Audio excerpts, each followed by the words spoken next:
Committee on Disaster Risk Reduction. While we are just getting started, before we start the meeting, we would like to remind everyone that this is a hybrid meeting. And to facilitate the discussions today, if you're joining virtually, please enter your name and member organization name for easy identification. Please mute your microphone unless you are speaking, and if possible, we would appreciate if you could turn on your camera when you speak. If you would like to speak, please raise your hands using the hand button or wave your hand in front of the camera. Simultaneous interpretation of the proceedings is provided by the United Nations for the purpose of facilitating communication in the light of the fact that there are 6 official languages of the United Nations, 4 of which are used at ESCAP. Participants are requested to be mindful of the additional difficulties experienced by interpreters when working in hybrid mode, and of the increased likelihood of disruptions to audio feeds to the interpreters.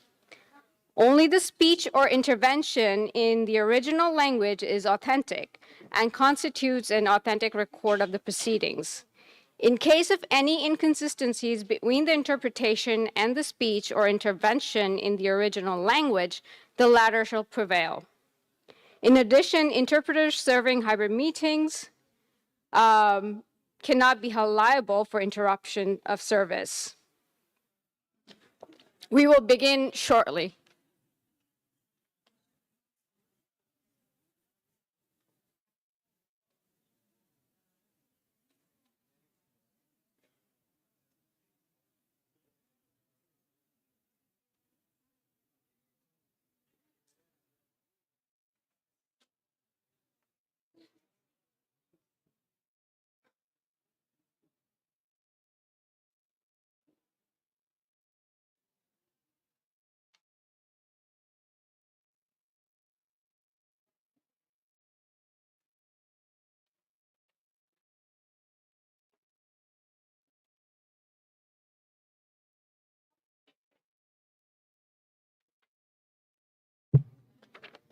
Excellencies, distinguished delegates,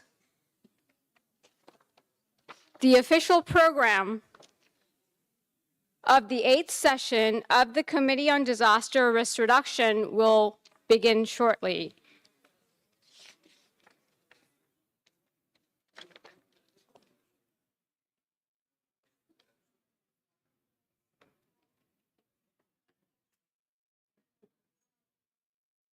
Excellencies, distinguished delegates, please join me in welcoming His Excellency, Police Lieutenant General Nathapit Sanitvong, Vice Minister of Interior, Royal Thai Government. Her Excellency Undersecretary Ms. Mary Lou G. Ernie, Chief of Staff and Supervising Undersecretary for Strategic Communications, Department of Environment and Natural Resources, Philippines. His Excellency, Mr. Johan Stander, Director of Services, World Meteorological Organization. Ms. Armida Salcia Alas-Jahabana, Undersecretary General of the United Nations and Executive Secretary of ESCAP. And Ms. Tiziana Bonapace, Director of Information and Communication Division and Disaster Risk Reduction Division, ESCAP.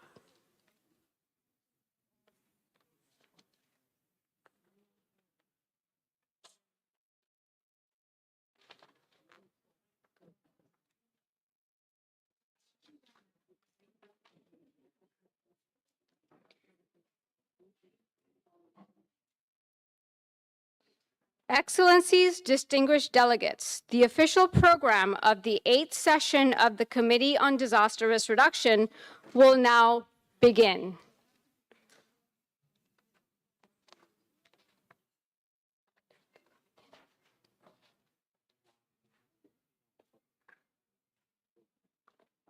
It is now my honor to invite Ms. Armida Salcia Alas-Jahabana, Executive Secretary of ESCAP and Undersecretary General of the United Nations to give her opening statement.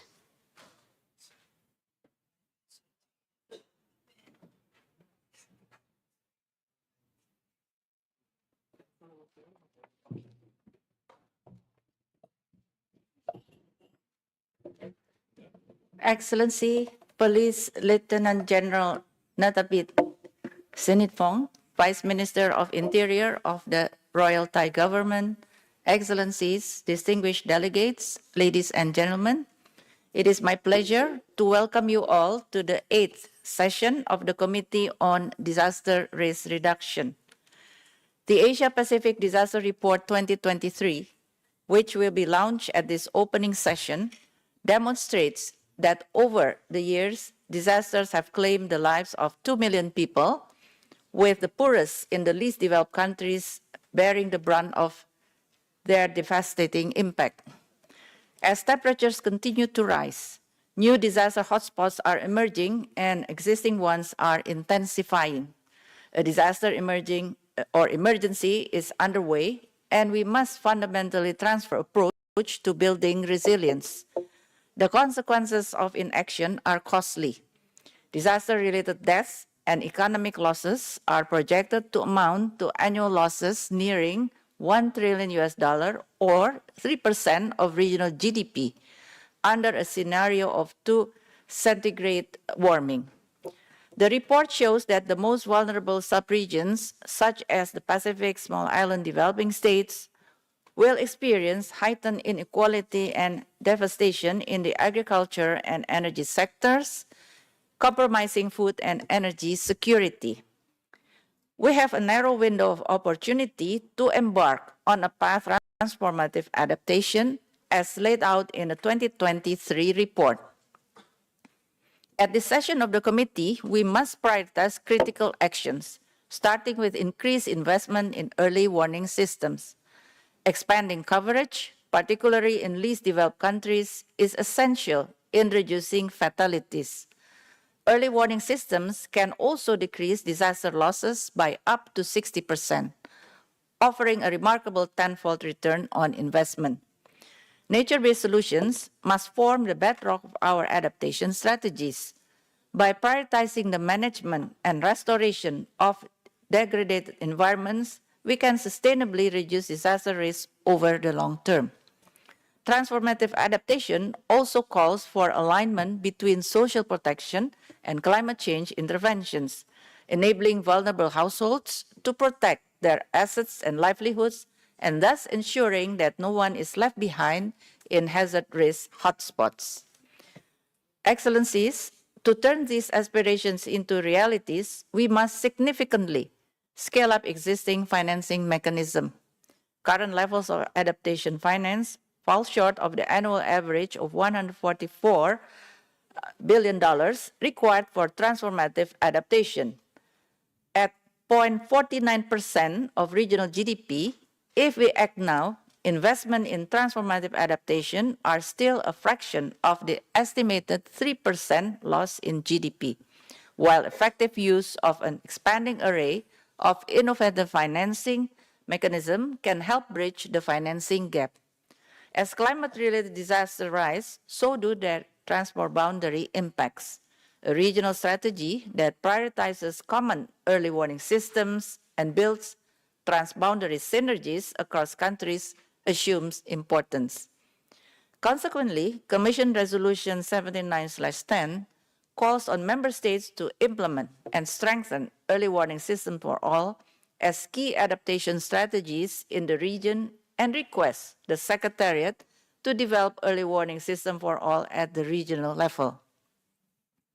Such work has been at the core of our multi-donor trust fund on tsunami, disaster, and climate preparedness, and I express my deep appreciation to all governments that have generously contributed to the fund over the past 2 decades.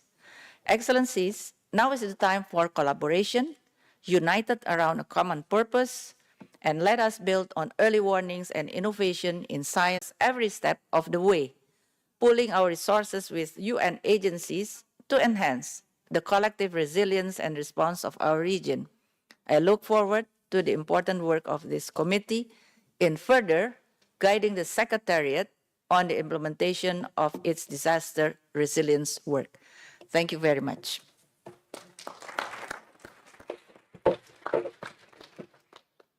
I would like to thank Ms. Alice Jahabana for her opening statement.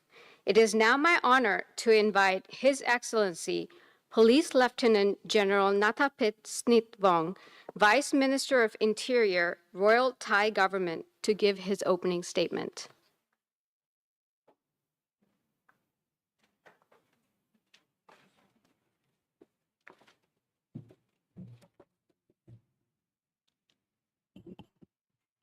Good morning. Sawasdee krap. Madam Chair, Madam Executive Secretary, Excellencies, distinguished participants, it is an honor for me to welcome distinguished delegates to Bangkok for this 8th session of the Committee on Disaster Risk Reduction. First and foremost, we share our grief at the recent loss of life, properties, and livelihoods from the impacts of the many disasters that struck the Asia-Pacific region during the past 2 years. As the world's most disaster-impacted region, Asia and the Pacific has consistently shown a strong commitment towards the full and effective implementation of the Sendai framework for disaster risk reduction through the championing of the Bangkok Principle. Ladies and gentlemen, additionally, I'm proud to say that Thailand joined the recent midterm review of the Sendai framework for disaster risk reduction and launched our national voluntary report towards the implementation of these important global frameworks at both national and subnational level. Challenges remain for the country that I'm sure are shared across the region. I will highlight 3 of the recommendations we raised in this report that also align with the committee session which will take place this week. Firstly, we need to promote usage of risk assessment for decision-making. Thailand recognizes ESCAP as a key partner in facilitating risk-informed decision-making by producing disaster risk maps and analysis, including the launching of the flagship Asia-Pacific Disaster Report. Secondly, we accelerate the implementation and strengthening of early warning systems for all as key adaptation strategies in the region. ESCAP's multi-donor trust fund for tsunami disaster and climate preparedness, of which Thailand is a founding donor, has been addressing unmet needs of early warning in the region since 2005. The trust fund graduated from single hazard preparedness in the face of tsunamis to multi-hazard end-to-end resilience. I would like to take this opportunity to encourage other countries to join us in replenishing the trust fund to further support our region in achieving early warnings for all. Thirdly, collaboration, partnership, and cooperation in DRR is critical. This includes cross-sectoral, South-South, triangular, regional levels of collaboration. As disasters have no boundary, the international cooperation on disaster risk reduction is very crucial, especially for transboundary hazards. Thailand is in full support of international cooperation on disaster risk reduction. In September last year, Thailand was honored to co-host the 11th Global South-South Development Expo in Bangkok. Among many topics, the event provided a valuable platform to discuss the health impacts of disasters and progress made under the Bangkok Principles. In 2022, Thailand, as a chair of ASEAN Committee on Disaster Management, launched the ASEAN Framework on Anticipatory Action in Disaster Management. This is an important step towards having early warning services for early action to protect people at risk and safeguard livelihoods.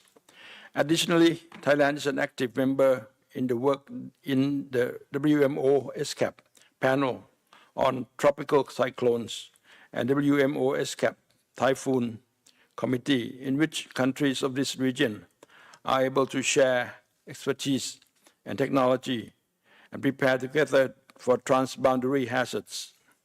Ladies and gentlemen, today we are at a critical juncture in our efforts to achieve sustainable development. Climate-induced and other disasters affect communities and countries. Tackling this global threat requires concerted efforts to speed up transformative actions in all sectors, with focus on seizing the moment through transformative adaptation. The 8th session of the Committee on Disaster Risk Reduction is most timely. In closing, I would like to reiterate that Thailand remains strongly committed and stand ready to work with all member states, the UN agencies, and all partners to advance the RR agenda towards achieving the sustainable development goals that leaves no one behind. Thank you very much.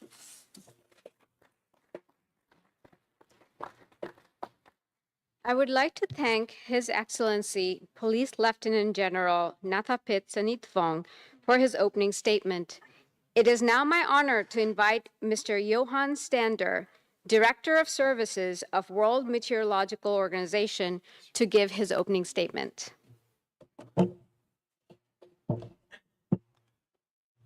Your Excellency Amina Ajasbana, Undersecretary General of ESCAP and Correction of the United Nations and Executive Secretary of ESCAP, the Vice Minister of Thailand, distinguished guests, ladies and gentlemen, and in particular representatives of the various countries and or member states. It is a real honor for me to stand here today and welcome, thank you, and it's an honor to be here on behalf of the Secretary General of the WMO, Professor Petri Tallis. We are joining you at a significant point in which early warnings for all needs to be implemented between now and 2027. However, we've got less than 18 months left for successful implementation of the early warning systems for all within those first 30 countries identified by the United Nations Secretary General. Some of them are here with us present today. Some may not be on the list, but it's not to say that we cannot start the groundwork in those countries which are not on that initial list. Yesterday, I was quite fortunate to be working with the other interpillar leads and joining a discussion where I learned a little bit more about what the various interpillars are doing in this particular region. And some of the key aspects on improving the risk data collection and monitoring, promoting open access to of this data sharing, as well as the analysis of hazards, exposure, and the vulnerability to climate-related risks, and then the enhancement of meteorological and hydrological monitoring systems in the region was key takeaways for me from this particular session. For me, it was very clear that our members and member states need infrastructure. They need to be able to process the data. They need to understand the risk in the area, and they need to be able to provide a warning for everybody in this region in time to make sure that action is taken before it becomes a disaster for that particular individual and or his or her family. It was inspiration to see ESCAP Risk and Resilience Portal presented, which was a potential to contribute to the risk knowledge side of Early Warnings for All initiative. And for that, I would like to congratulate ESCAP. Cooperation between ESCAP and WMO dated back with the start of the panel for tropical cyclones, established in 1972, more or less 50 years ago, a third of the time that the WMO is under the UN. Believe it or not, we are 150 years old. 150 years of experience. The UNSG do not give us 150 years to build early warning systems. It gave us 5 years. And with that, we're looking forward to working with ESCAP. By anchoring efforts for early warning in intergovernmental mechanisms such as the Asia-Pacific Disaster Resilience Network, the Committee for Disaster Risk Reduction, and the associated regional learning platform, ESCAP can foster knowledge sharing and provide a platform to prioritize early warnings in the region. Working together with specialized agencies such as WMO, ESCAP also strengthens regional platforms associated with MHUs, the Typhoon Committee, various tropical cyclone panels, and all of them working together to make sure it works within a multi-hazard early warning system. If this is well coordinated, which it is and should be and will be, it can complement our daily work with national meteorological and hydrological services. We have a list of joint activities between the WMO and ESCAP, which will take a lot of time to elaborate on. But one worth mentioning is the State of Climate report in Asia and the South Pacific. The latest report on the state of climate in Asia 2022 will be launched in 2 days here at ESCAP. And we would like to express our gratitude to ESCAP under the leadership of Her Excellency Executive Secretary.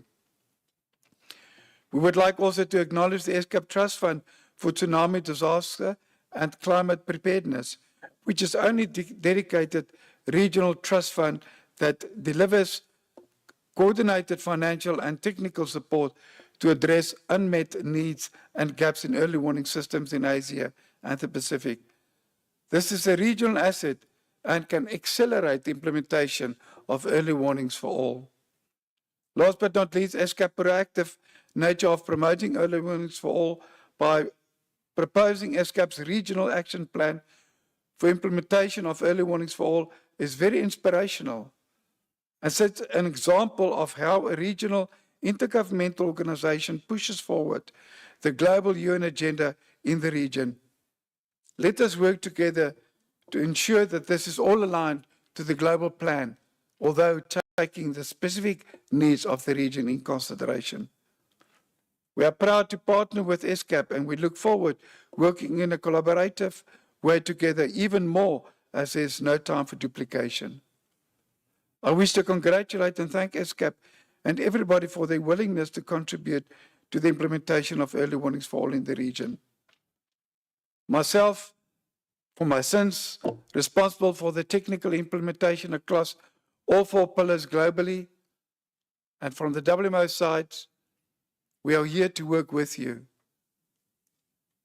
There's no time to wait, and failure is not an option. I thank you.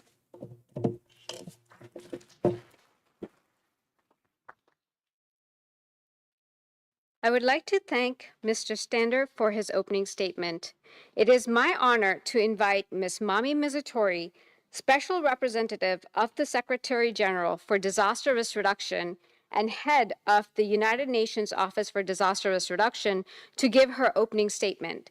She has kindly shared a pre-recorded video.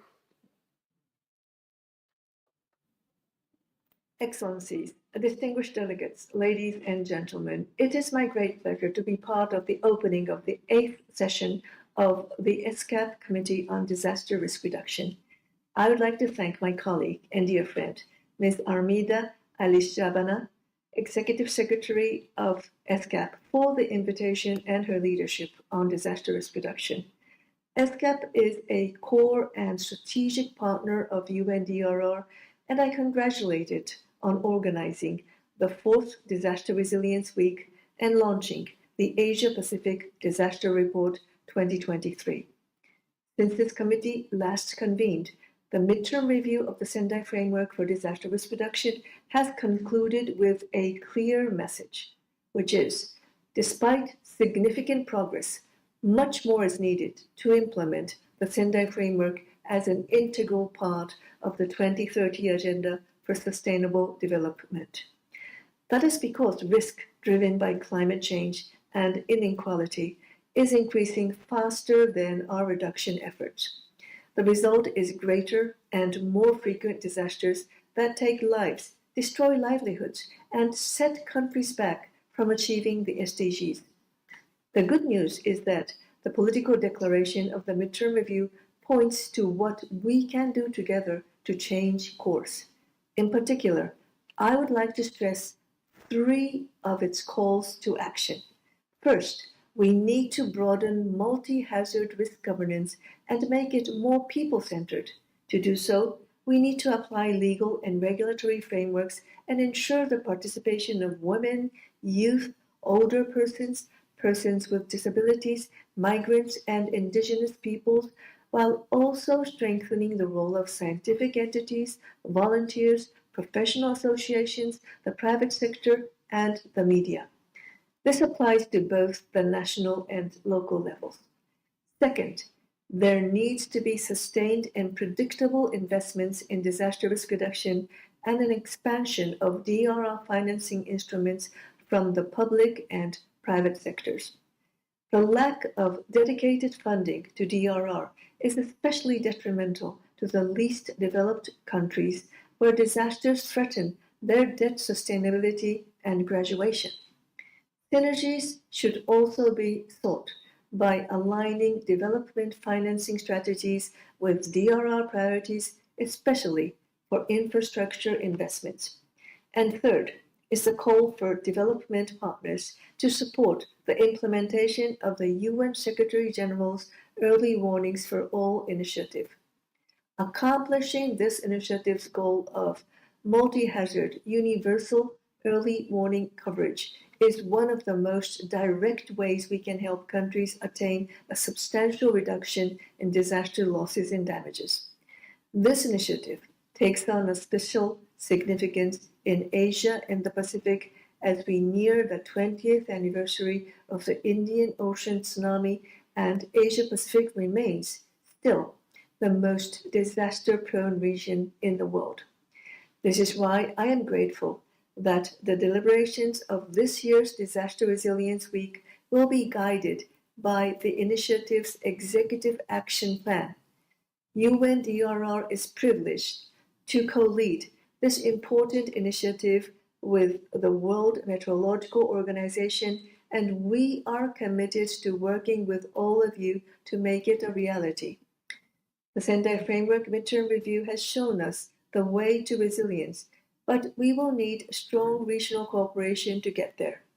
Let us work together to ensure that no country and no community are left behind. I wish you a successful week, and I thank you.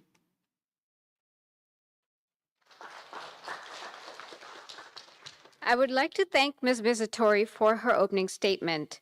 It is my honor to invite Ms. Doreen Bogdan-Martin, Secretary General of the International Telecommunication Union, to give her opening statement. She has kindly shared a pre-recorded video. Madam Undersecretary General, Excellencies, ladies and gentlemen, I'm honored to address the 8th session of the Disaster Risk Reduction Committee of UN ESCAP on the critical topic of early warning systems. In May, Cyclone Mocha's trail of destruction left hundreds of thousands of people across the region without food or without shelter. The government of Bangladesh acted quickly following the cyclone warnings and evacuated some 700,000 people from Mocha's path. It helped save many lives. And yet half of the countries globally lack adequate early warning systems, and even fewer have regulatory frameworks linking early warnings to emergency plans. To address this gap, the UN Secretary General launched the Early Warnings for All initiative to ensure that everyone on Earth is covered by these systems by 2027. ITU proudly leads Pillar 3 on warning dissemination and communication. Implementation in Asia and the Pacific is already underway. Across the region, ITU and partners are helping member states harness digital technologies to disseminate effective early warnings using existing national disaster readiness infrastructure. A multi-channel, people-centered approach is key to ensuring timely and actionable warnings. It rests on 3 pillars. First, implementing a common alerting protocol for consistent and understandable messages.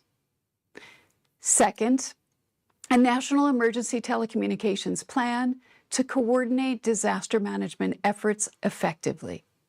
And third, last-mile connectivity to reach areas facing infrastructure gaps and affordability challenges. Colleagues, ITU is fully committed to achieving the Sendai framework for disaster risk reduction and specifically its global target G.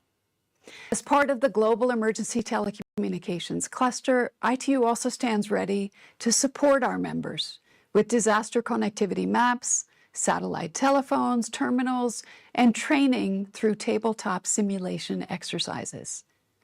Last year's volcanic eruption on the small island of Tonga demonstrates the importance of resilient digital infrastructure. Working with Tonga's government and local partners, ITU provided essential support, including through satellite links, to eventually restore connectivity. We're also incorporating early warning systems in ITU's strategic programs across the Asia-Pacific, from our Smart Villages and Smart Islands initiative to cybersecurity, broadcasting, and other partnerships, including safe school connectivity projects. Today, I'm calling on stakeholders across the UN, government, private sector, academia, civil society, to join ITU in exploring innovative disaster response solutions, including mobile and satellite-based alert services and AI-powered early warning systems. Together, we can build a safer, more sustainable, resilient, and connected world that protects all people and our planet. Thank you.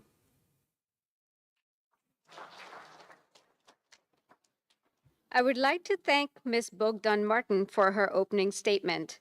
It is now my honor to invite Mr. Jagan Chapagain, Secretary General of the International Federation of Red Cross and Red Crescent Societies, to give his opening statement.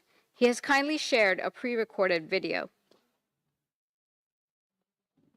Excellencies, ladies and gentlemen, it is a pleasure to address this session of the ESCAP Committee on Disaster Risk Reduction, and I commend you for the focus you are giving to the Global Early Warnings for All initiative, ensuring everyone has access to early warning systems by 2027.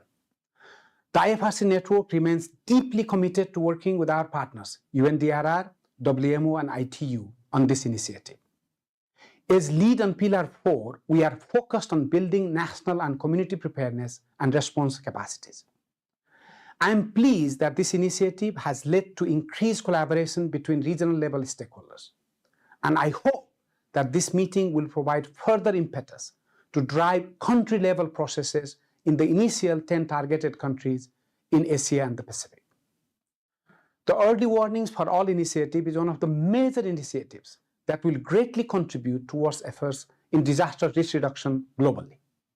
Our network relies on forecast and early warning systems to gather data and understand circumstances as they develop, to help communities act, prepare, and respond. The IFRC estimates that 200 million people per year will need international assistance due to the humanitarian impacts of the climate crisis. However, we join forces on strengthening risk reduction initiatives, including the Early Warnings for All initiatives. Our efforts can translate into saving lives, protecting livelihoods, and reducing losses and damages.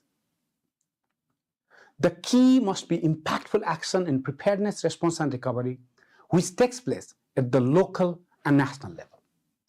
There is an important place for global and regional structures, but action should always be locally led. To have more integrated risk reduction, we must embed anticipatory action, preparedness, response, and recovery within existing social protection systems. We also need to ensure that funding arrives directly in the hands of local actors and reinforce our monitoring and evaluation to better assess how that funding is used. Forecast-based financing, such as the anticipated pillar of the IFRC Disaster Response Emergency Fund, that provides fast and direct support to national society, ensures that communities can take early action before disasters strike. Breaking down silos and promoting integrated financing for early warning systems across climate, development, and humanitarian spheres will also be a critical step as we move forward in our efforts. Let's keep supporting governments in their development of people-centered legal frameworks for disaster management. And let's continue to help governments develop, disseminate, and use standard operating procedures such as the common alerting protocols. IFRC disaster law teams have already been working with countries on this and will continue to provide support. We know that the Asia Pacific region will experience major droughts and flooding because of El Nino later this year. It will be crucial to act quickly to save lives. Let's tailor early warning systems, anticipatory action and response to be inclusive of all, especially women, youth, and other marginalized groups. They must have a seat at the table for our climate action to reach everyone. Thank you. I would like to thank Mr. Chapagain for his opening statement. I would like to now invite Ms. Tiziana Bonapace, Director, Information Communication Technology and Disaster Risk Reduction Section, to introduce the key findings of the 2023 edition of ESCAP's biennial Asia-Pacific Disaster Report, Seizing the Moment, Targeting Transformative Disaster Risk Resilience. Before Ms. Tiziana's presentation, we would like to present a short video of the 2023 edition of the Asia-Pacific Disaster Report. Nowhere is the escalating threat of climate disasters greater than in Asia and the Pacific. Over the past decades, floods, tropical cyclones, heat waves, droughts, and earthquakes have become more frequent and intense. The Asia-Pacific Disaster Report 2023 reveals that without immediate action, temperatures rising to 1.5 and 2 degrees Celsius will push disaster risk beyond feasible adaptation, endangering sustainable development. The cost of inaction is daunting. Average annual losses could soar from $924 billion to nearly $1 trillion. The region has a narrow window of opportunity to increase resilience. Asia and the Pacific must seize this moment. Strengthening early warning systems must be prioritized as it carries the potential to significantly reduce disaster mortality and disaster losses by up to 60%. Investing in nature-based solutions can deliver up to 40% of needed climate actions. The investments needed for transformative adaptation stand at $144.74 billion for the region, or 0.49% of regional GDP. The report emphasizes a systems thinking approach to strengthen the synergy between disaster risk reduction and climate change adaptation, and to make food and energy systems more resilient. Emerging innovations in financing mechanisms can accelerate disaster risk reduction and climate action. Technology is making these processes of transformative adaptation easier. Digital platforms such as the ESCAP Asia-Pacific Risk and Resilience Portal empower decision makers with evidence for informed decision making. These solutions can be strengthened by building economies of scale through existing institutions, such as the ESCAP's Multi-Donor Trust Fund, Tsunami, Disaster, and Climate Preparedness. Now is the moment to work together. Through regional cooperation, we can build on innovation and scientific breakthroughs that accelerate transformative adaptation across the region.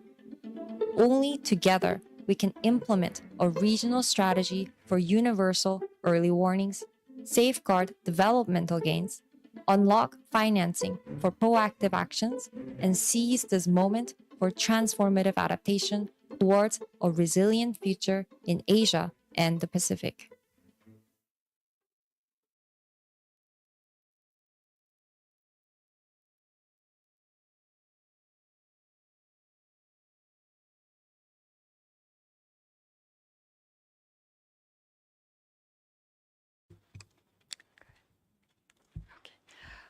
All right, thank you. Thank you very much, moderator, and very good morning to all the distinguished participants present today at the 8th session of the Committee on Disaster Risk Reduction.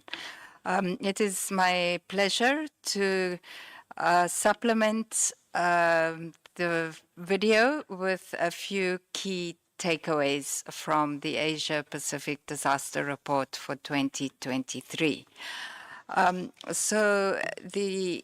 We are in a disaster emergency. Asia and the Pacific continues to be the most disaster-prone region in the world. Since 1970, it has experienced 2.04 million fatalities as compared to 1.42 in the rest of the world. And in 2022, it was no different in terms of the disaster emergency compared to previous years. There were 140 disaster cases, 7,500 deaths, 64 million people affected, with economic damages of 57 billion US dollars, according to the report. Now, when we look at the absolute average annual losses over time, we foresee, or we expect to see, an increase of losses which could amount up to $1 trillion US dollars, or an average of 3% of the regional GDP under a climate warming scenario of 2 degrees centigrade. In absolute amounts, the highest losses will be experienced by East and Northeast Asia. But when we look at it as percentage of GDP, then the highest losses as a percentage of GDP are experienced by the Pacific Island developing countries. And so the costs of inaction are clear. And in terms of the costs of inaction, when we look at the riskscape in Asia and the Pacific on a geographic basis, rather than on just a purely economic losses basis, then we see that the risk hotspots in Asia and the Pacific are intensifying, and they are also shifting. So according to the map that you have on the screen, the intensifying risk hotspots are shown in red, whereas the shifting and emerging hotspots are the green ones. And when we superimpose it on the actual population that lives in these risk hotspots, we see that most of the intensifying and emerging risk hotspots are also in areas of the region where there is a high population density. So given the costs of inaction, the next question that we ask in the report is how much will a transformative adaptation cost? And we estimate that the adaptation cost is less than 1% on average of regional GDP under a 2 degrees centigrade warming scenario. So this 0.5% of regional GDP is significantly less than the costs of inaction, which amount, on our estimate, to 3% of regional GDP. The highest costs, or the highest transformative adaptation cost in terms of percentage of GDP is once again experienced by the Pacific small island developing states, followed by South and Southwest Asia and Southeast Asia. So having considered the costs, then what do we do about it? And so we have in the report proposed a framework of 4 transformative actions to protect at-risk people and to protect the development gains. And first of all is the human necessity, protecting people. And here we propose for early warning systems that are people-centered, that focus on the most vulnerable, the marginalized in the risk hotspots. Secondly, there are environmental necessities. And here we propose investments in nature-based solutions, focused in particular on vulnerable areas such as coastal areas, arid, semi-arid, dry lands, and mountainous regions. And investments in gray and green infrastructure for reducing loss and damage, as well as investments in nature-based resilience building solutions are the ones that will ensure the long-term sustainability of the investments.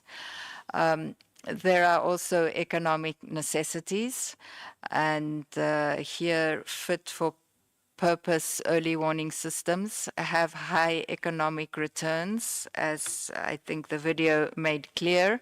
In the report, we also mention how the economic returns can actually amount to 1 to 10. For every $1 invested, there is a savings of $10. And then, of course, the food and energy systems, which are critical to maintaining livelihoods, but also the maintaining food security and the reduction of poverty. So early warning systems for the resilience of these sectors also form part of the economic necessities framework. So the report has as its theme the need to seize the moment. We have a window that is closing on us because we are hurtling towards the 1.5 degrees to 2 degrees centigrade warming. And so we are at the moment at 1.1. We are still in the autonomous adaptation, but we also see some incremental adaptation investments, but the report makes the case that this is not enough. We really have to invest in much bigger, much more transformative adaptation that expands the solution spaces.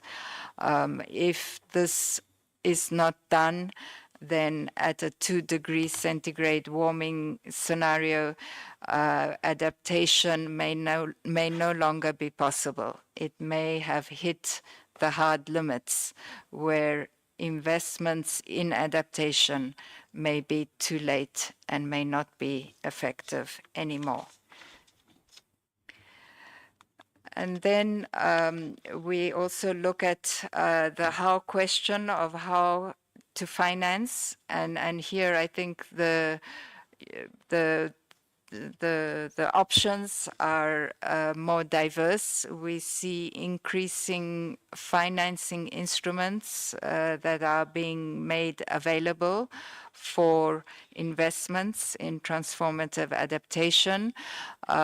We have built on ESCAP's work related to debt sustainability, and we have proposed that in particular for countries that are not under debt distress, public debt can be augmented if matched with investments in transformative adaptation. And then we look at various other schemes that are being that are under implementation related to payment for ecosystem services, biodiversity credits, and then also the insurance services companies and the restoration services that such companies offer. So there is an expanding array of financing instruments that are becoming available and that are increasing the financing options of governments across the region. And then there is also a chapter in the report on loss and damage. And we have basically in this chapter just looked at various methodologies and tools that are currently being used for estimating loss and damage. And we have identified the need for rapid onset disasters and the calculations that are used for loss and damage to incorporate climate factors. And then there is also, I think, more attention that is being paid to the slow onset disasters and how to estimate loss and damage in the case of slow onset disasters.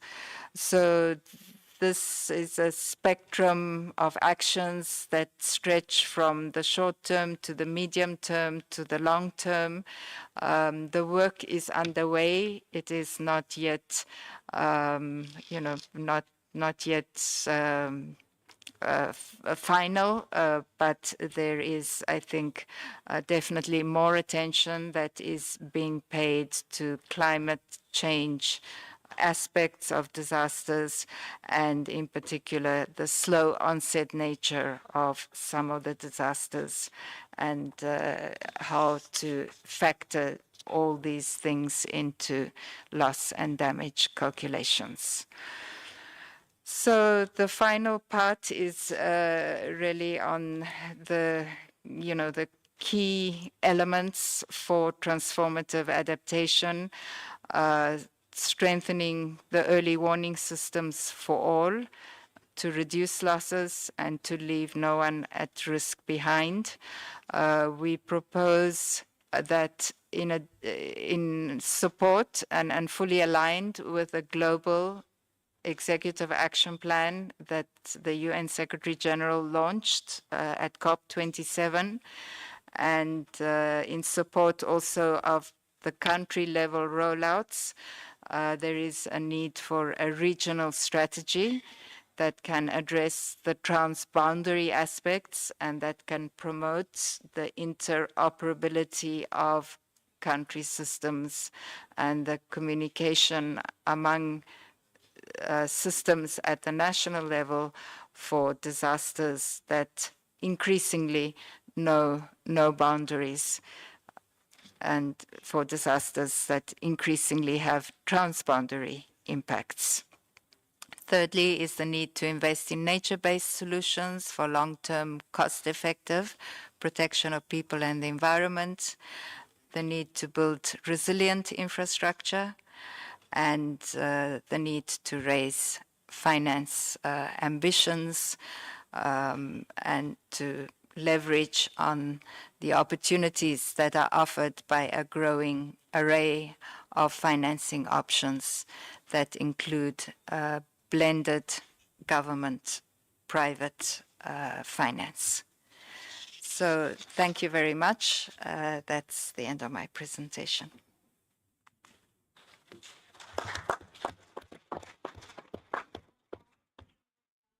I would like to thank Ms. Bunapak for the presentation. I now invite Ms. Armida Salcia Alas-Jahabana, Executive Secretary of ESCAP, to present the report to the dignitaries that have joined us in person at the opening session today.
Excellencies, distinguished delegates, that concludes our opening session.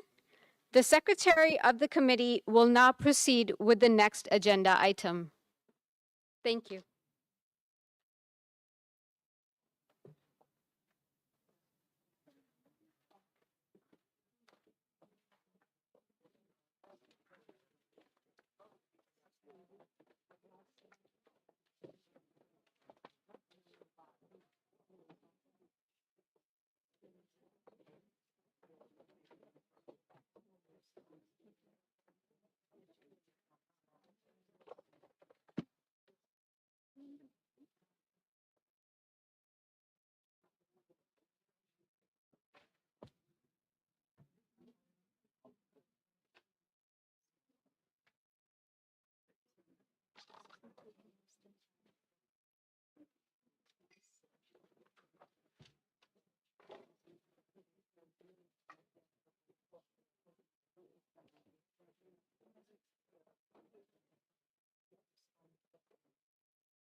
Okay, distinguished delegates, we will now proceed to agenda item 1B of the provisional agenda, the election of officers. The Bureau shall consist of a chair and vice chairs. The floor is now open for nominations for such positions. May I invite nominations from the floor? Do I see any nominations? I recognize the distinguished representative of the Maldives. You have the floor. Distinguished delegates, I would like to propose the following distinguished delegates to serve on the Bureau of the Committee. Please pardon me if I mispronounce any of the names. As the chair of the committee, I would like to propose the Undersecretary, Ms. Marie-Lou G. Ernie, Chief of Staff and Supervising Undersecretary for Strategic Communications, Department of Environment and Natural Resources of Philippines. And as the Vice Chair, I would like to propose the Deputy Director General and Deputy Permanent Representatives to USCAP of Thailand, Mr. Pushapop Mungkolnawin. And as the second Vice Chair, I would like to propose His Excellency Syed Reza Nobakti, the Ambassador of Islamic Republic of Iran and the Permanent Representative to ESCAP. Thank you. I thank the distinguished representative of the Maldives. Do I see any further nominations?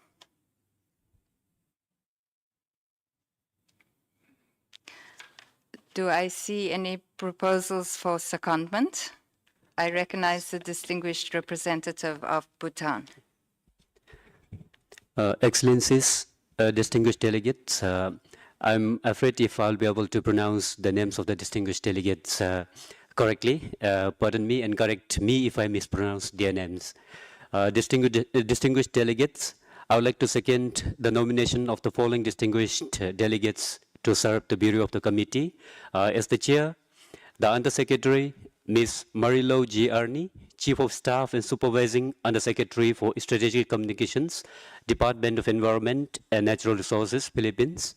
And as the Vice Chair, Mr. Pushpop Mongkol Navin, Deputy Director General and Deputy Permanent Representative to ESCAP of Thailand.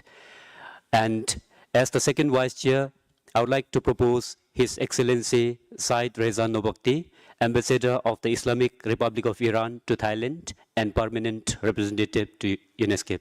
Thank you. I thank the distinguished representative of Bhutan for seconding the nomination proposed by the Maldives. Do I see any further nominations? As I see none, with that, I take it that the committee has unanimously elected Undersecretary Marilu Ernie, Chief of Staff and Supervising Undersecretary for Strategic Communications of the Department of Environment and Natural Resources of the Philippines, as Chair, and Vice Chair, Mr. Puchpop Mongkol Navin, Deputy Director General and Deputy Permanent Representative to ESCAP of Thailand. And as the second Vice Chair, His Excellency Said Reza Nobakti, Ambassador of Islamic Republic of Iran to Thailand and Permanent Representative to ESCAP. So on behalf of all distinguished delegates, I would like to congratulate the elected members and I wish them all success in their work as Bureau members. I now have the honor to invite the chair of the 8th session of the Committee for Disaster Risk Reduction to take the floor.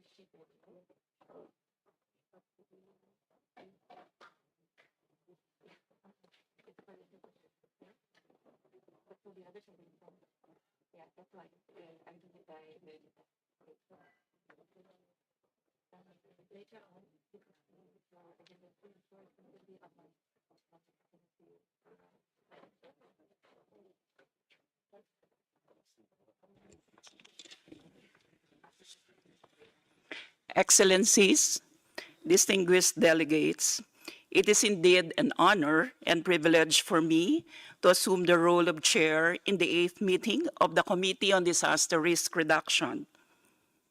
On behalf of other members of the Bureau, I wish to express our appreciation to the distinguished representatives for the confidence you have placed in us. The members of the Bureau and I shall do our best to ensure that this meeting achieves its objectives and reaches a successful conclusion. A riskscape of complex, compound, and cascading disasters is emerging. Forecasts are for risks in existing disaster hotspots to intensify and for new disaster hotspots to appear. There is an urgent need to strengthen disaster resilience, particularly through enhancing early warning systems in Asia and the Pacific. For this, I and the Bureau rely on the cooperation and supportive engagement of all distinguished delegates. Excellencies, distinguished delegates, it is now my honor to conduct the meeting. However, before proceeding, I'd like to make a few observations on the ground rules for our discussions during this session of the committee. The 8th session of the Committee on Disaster Risk Reduction is being conducted in a hybrid mode, with participants attending both in the room and online, and with a compressed schedule.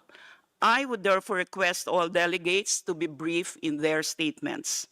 Therefore, I'd like to urge all speakers to adhere to the time limit of 3 minutes to ensure we can hear from all those participating.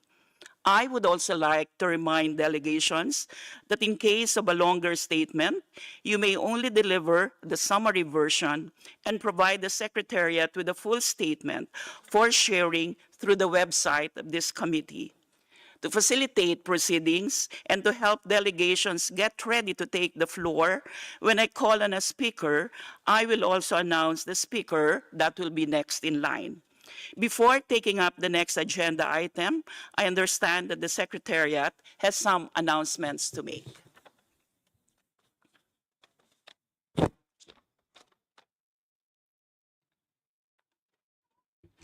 Thank you. Thank you very much, Chair. Excellencies, distinguished delegates, allow me to share a few remarks on procedural matters. Each delegation may request the floor at any time by raising your country nameplates or by raising your hand in Zoom if you are joining online. Once the chair calls on you, if you are online, please turn on the microphone and camera. A second, to facilitate interpretation, I kindly ask all delegations to also provide a written copy of your statement to the Secretariat prior to delivery. Statements can be submitted to the conference officer on duty to my left or via email to escap-idd@un.org. As delegations are requested to limit their statements to 3 minutes, longer versions of statements may be submitted to the Secretariat for uploading to the website. Lastly, at the conclusion of the sessions, all delegates will be invited to complete an evaluation questionnaire. Achieving a strong response rate is important as we strive to improve the organization and delivery of our intergovernmental meetings. Therefore, may I kindly invite each member of your delegation to complete the evaluation questionnaire, and this will be circulated on the last day of the meeting via email. Thank you, Chair. Thank you, Secretariat. Distinguished delegates, we shall now move to agenda item 1, adoption of the agenda as contained in document ESCAP/CDR8/1 Rev 1. Does any delegation have comments on the agenda?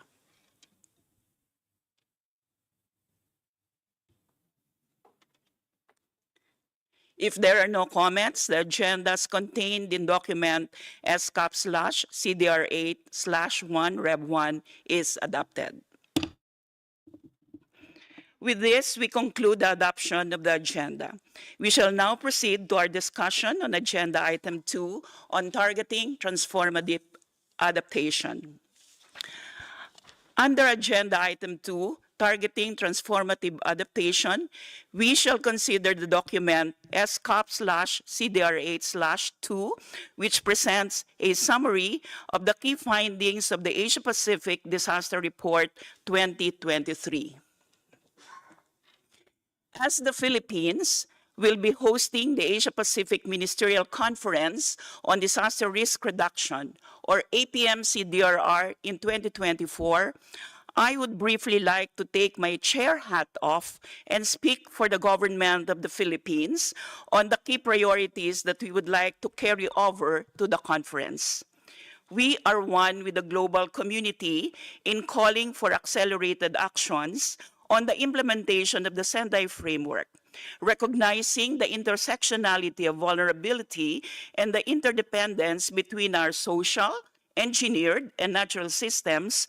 We reiterate the call for concrete actions that will address risk with a fundamental shift towards an all-hazards, whole-of-society, anticipatory, integrated approach to climate and disaster risk governance and transformative adaptation across the Asia-Pacific region.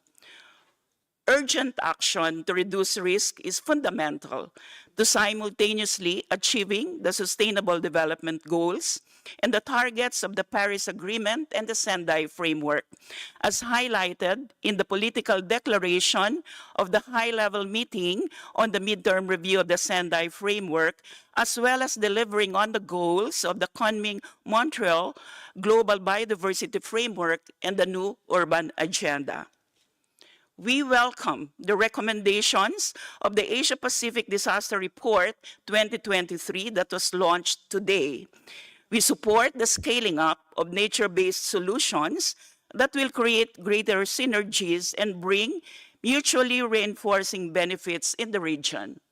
Nature-based solutions is a core strategy in our Philippine Development Plan 2023 to 2028, which we will pursue with vigor to secure the multiple benefits that it offers to disaster risk reduction, climate change mitigation and adaptation, and environmental management.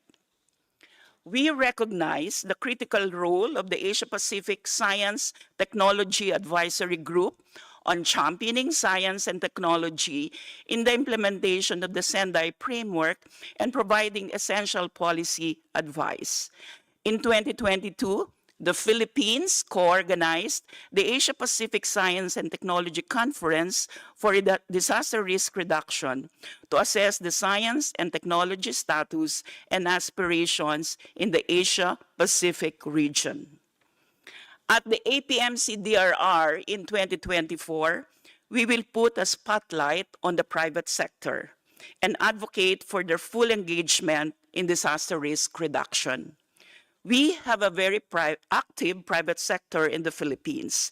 They have primarily participated in post-disaster response and humanitarian relief efforts as a donor, as well as in disaster preparedness to enhance business continuity. Today, the private sector is involved in natural resource management, energy efficiency, and transition to renewable energy, support for housing relocation, and access to health services. We continue to support them in aligning the respective environment, social and governance, or ESG targets and investments with local priorities and targets on climate change, adaptation, and disaster risk reduction. We are excited to welcome you all to Manila for the 2024 APMC-DRR and explore regional cooperation on disaster risk reduction for a united Asia-Pacific. Thank you for giving me the opportunity to brief you on this important event. I will now take the chairship of the committee back. I will now open the floor for country statements. I will first open the floor to statements from members and associate members in the order provided by the Secretariat. I request all members and associate members to limit their statements to 2 minutes. All statements will be uploaded to the website.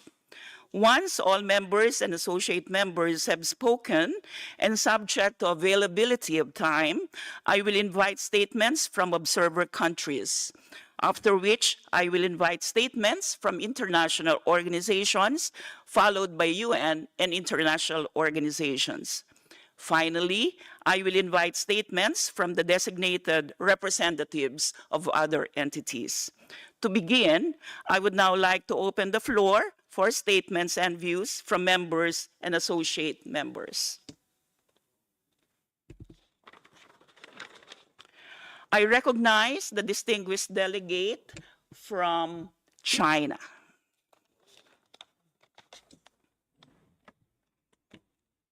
谢谢主席女士。主席女士，亚太地区幅员辽阔，环境多样，人口众多，经济社会发展不平衡，是受灾害影响最严重的地区。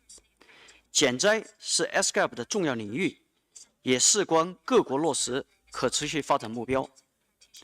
中国灾害种类多，分布地域广，发生的频率高，造成损失大。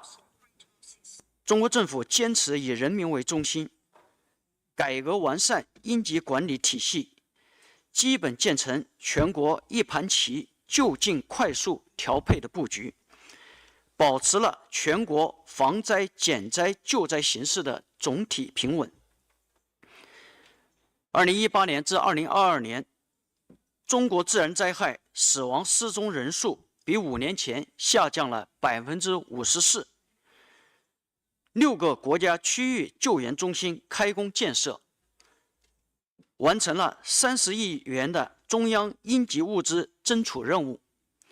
经过近3年的努力，完成了第一次全国自然灾害综合风险普查。同时，中国积极参与区域减灾合作。中国 ESCAP 合作基金积极支持 ESCAP 秘书处开展减灾领域的项目。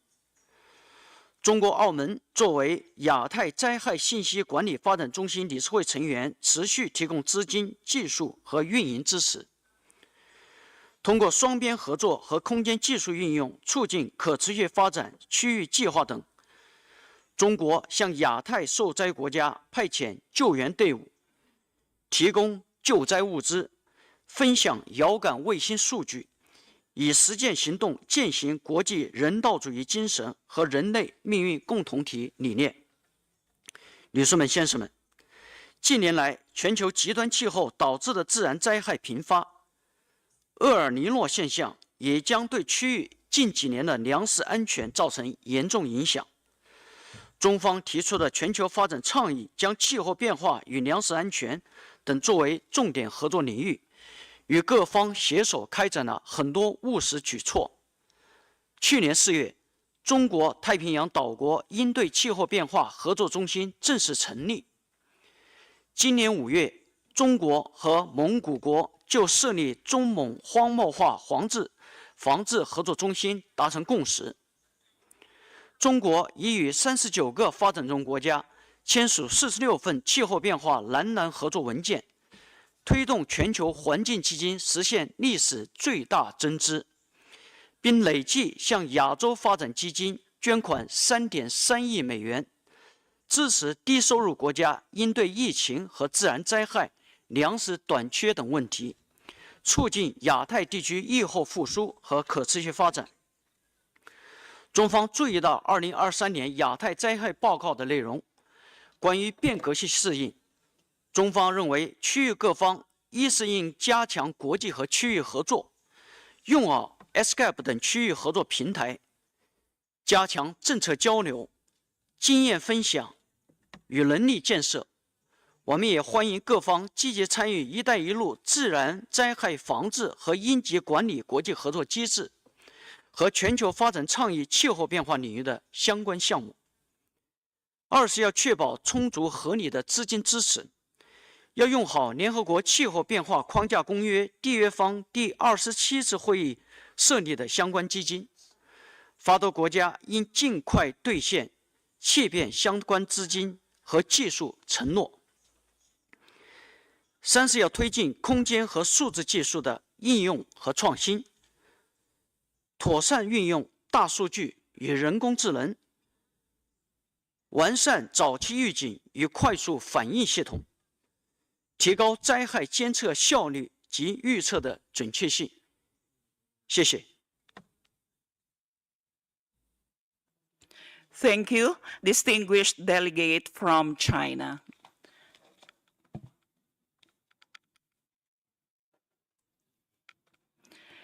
Now, may I invite the distinguished representative or delegate from Indonesia.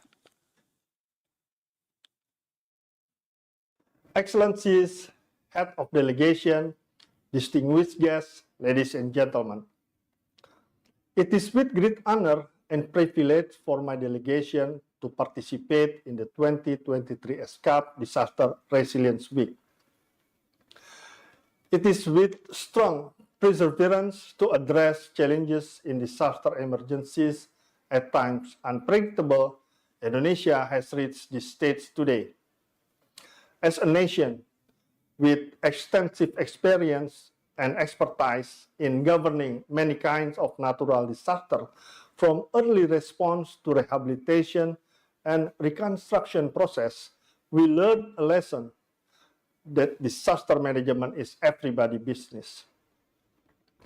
And as we gather here today, we stand united in our commitment to build a resilient and sustainability community. Thus, allow me to convey the following three fundamental messages. First, with great pleasure, Indonesia's initiative for a disaster pooling fund has been widely acknowledged as an innovative, collaborative funding mechanism that brings together local government, business entities, and financial institutions. By this inclusive mechanism, we further strengthen the community resilience through enhancing preparedness capacity, implementing effective mitigation measures, and revitalizing community infrastructure. Second, the role of multi-actor, multidisciplinary, and multi-regional collaboration is essential. By fostering cooperation in technology, resource sharing, knowledge transfer, research, innovation, and training, we create a platform for every country to benefit invaluable insight and opportunity to develop its own innovative strategies. Therefore, we strongly encourage sharing best practices and lessons learned among all member countries to be enhanced. Third, Indonesia remains steadfast in its commitment to fostering equality and inclusiveness in disaster resilience effort. We recognize the indispensable roles played by women, youth, children, and individuals with diverse abilities in the fabric of our society. Empowering them not only ensure inclusivity, but also enhance the long-term sustainability of disaster risk management and resilience. By empowering these groups, we nurture future community leaders, first responders, and agents of positive change.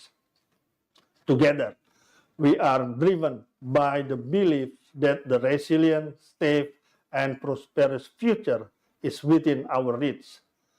By sharing knowledge, expertise, and resource, we forge a path toward a world where disasters are met with preparedness, resilience, and compassion. I thank you. Thank you, distinguished delegate from Indonesia.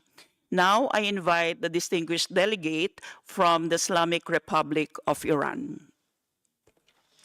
Thank you, Madam President. Excellencies, distinguished delegates.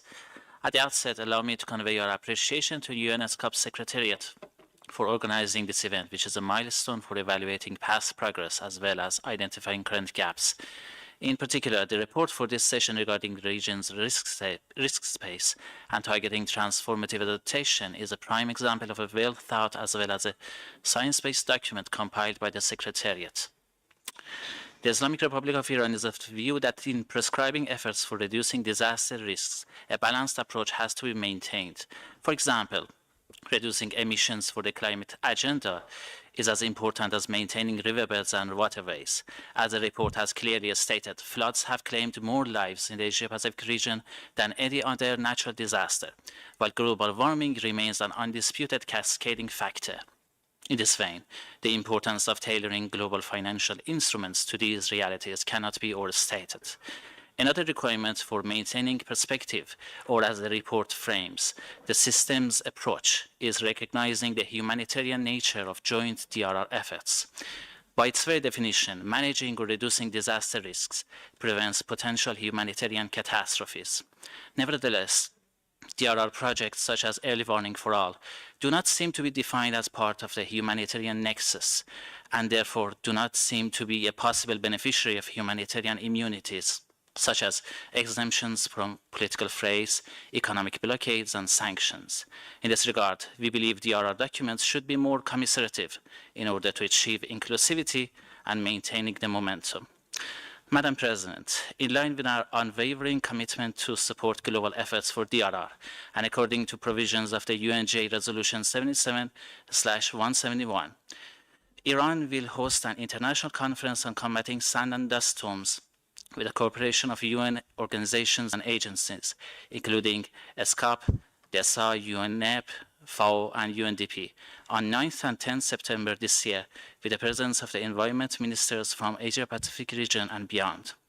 We welcome your participation, Excellencies, and are confident that your presence in this event, in particular through sharing views and experience of your countries, would greatly contribute to its success. Thank you very much. Thank you, distinguished delegate from the Islamic Republic of Iran. Now I invite the distinguished delegate from Kazakhstan. Уважаемый председатель сессии, уважаемые дамы и господа, для меня большая честь сегодня присоединиться к участникам сессии, 8-й сессии Комитета по уменьшению опасности бедствий. Вот уже на протяжении 8 лет нашими странами реализуется Сендайская рамочная программа по снижению риска бедствий. Благодаря нашим общим усилиям проделано немало работы в целях предупреждения чрезвычайных ситуаций. Как отметила в своем обращении госпожа Мами Мизутори, в 2022 году в Казахстане проведен среднесрочный обзор реализации Сендайской рамочной программы. Благодаря проводимой работе в Казахстане успешно реализован проект повышения устойчивости к бедствиям и ускорения реализации Сендайской рамочной программы по снижению риска бедствий, инициированная Управлением ООН по снижению риска бедствий. Если говорить о практике, то можно привести несколько примеров по реализации проектов в области снижения риска бедствий. В целях снижения риска селевых наводнений в горных регионах страны нами осуществляется строительство селезадержащих плотин, где общий объем хранилищ составит порядка 19 миллионов кубических метров. В текущем году планируется завершение уже строительства одной из этих плотин, расположенной в городе Алматы, что позволит обеспечить безопасность населению порядка 50 тысяч человек. Немаловажным вопросом является направление по снижению риска паводков, угроз и наводнений. В рамках дорожной карты с 2017 года реализовано более 400 мероприятий по защите населенных пунктов, объектов инфраструктуры и экономики. Данная система планирования реализации защитных мероприятий и их финансирование показала положительный эффект снижения риска паводковых угроз. Также в целях повышения уровня безопасности населения в Республике Казахстан реализуется дорожная карта, комплекс мер по повышению эффективности работы по обеспечению сейсмобезопасности Республики Казахстан. В настоящее время Министерством по чрезвычайным ситуациям совместно с Центром по снижению риска бедствий ведется работа по внедрению раннего оповещения для стран Центральной Азии. Этот вопрос был поднят по инициативе Министерства по чрезвычайным ситуациям Казахстана на ежегодном региональном форуме глав и ведомств по чрезвычайным ситуациям в Центральной Азии, на форуме, который проходил в городе Ташкент, Узбекистан. На региональном форуме в городе Душанбе, Таджикистан, странами-участниками одобрен протокол о намерениях по вопросам интеграции систем раннего оповещения о землетрясениях. МЧС Казахстана не раз были озвучены и одобрены инициативы, направленные на снижение риска бедствий, раннего оповещения, адаптацию к изменению климата и их эксклюзивное управление. Данная площадка позволяет совершенствовать национальные стратегии стран региона с учетом трансграничных угроз, а также координировать совместные усилия по укреплению готовности чрезвычайных ведомств для своевременного реагирования на крупномасштабные чрезвычайные ситуации. Уважаемые дамы и господа, необходимо отметить, что реализация этих всех направлений соответствует сендайским приоритетам. Также хотел отметить, что проведена совместная работа у нас с Управлением ООН по снижению риска бедствий и фондом ЧИМа по запуску в пилотном режиме системы учета стихийных бедствий Дизинтар Сендай. Безусловно, Казахстан поддерживает внедрение и новых технологий и готов к дальнейшему обмену опытом с секретариатом ESCAP в области снижения рисков бедствий. В заключение хочу вновь отметить приверженность Казахстана международным программам в области снижения рисков бедствий и что Казахстан активно работает над этим по достижению всех целей устойчивого развития. И еще раз хочу поблагодарить за приглашение. Большое спасибо. I thank the representative from Kazakhstan for his statement. May I remind all delegations to kindly limit their statements to 3 minutes. Now, I invite the distinguished delegate from Turkey. Excellencies, honorable delegates, ladies and gentlemen, on behalf of Republic of Turkey and my organization, Disaster and Emergency Management Authority of AFAD, I would like to extend appreciations to UNESCAP and Government of Thailand for hosting the 8th session of the Disaster Risk Reduction Committee in Bangkok, Thailand. Dear colleagues, Asia-Pacific region is the most disaster-prone region in the world. Turkey also locates in a highly dangerous geography that it's heavily affected by the disaster due to its geological and geographical structure and climatic characteristics. That's why Turkey develops its disaster management system in light of its past experiences and unique management style and under the guidance of international policy documents such as Sendai framework document. In this regard, the Turkish Disaster Management Strategy and Action Plan, which will be the vision document of our country, is being prepared in line with the Sendai Framework Target E.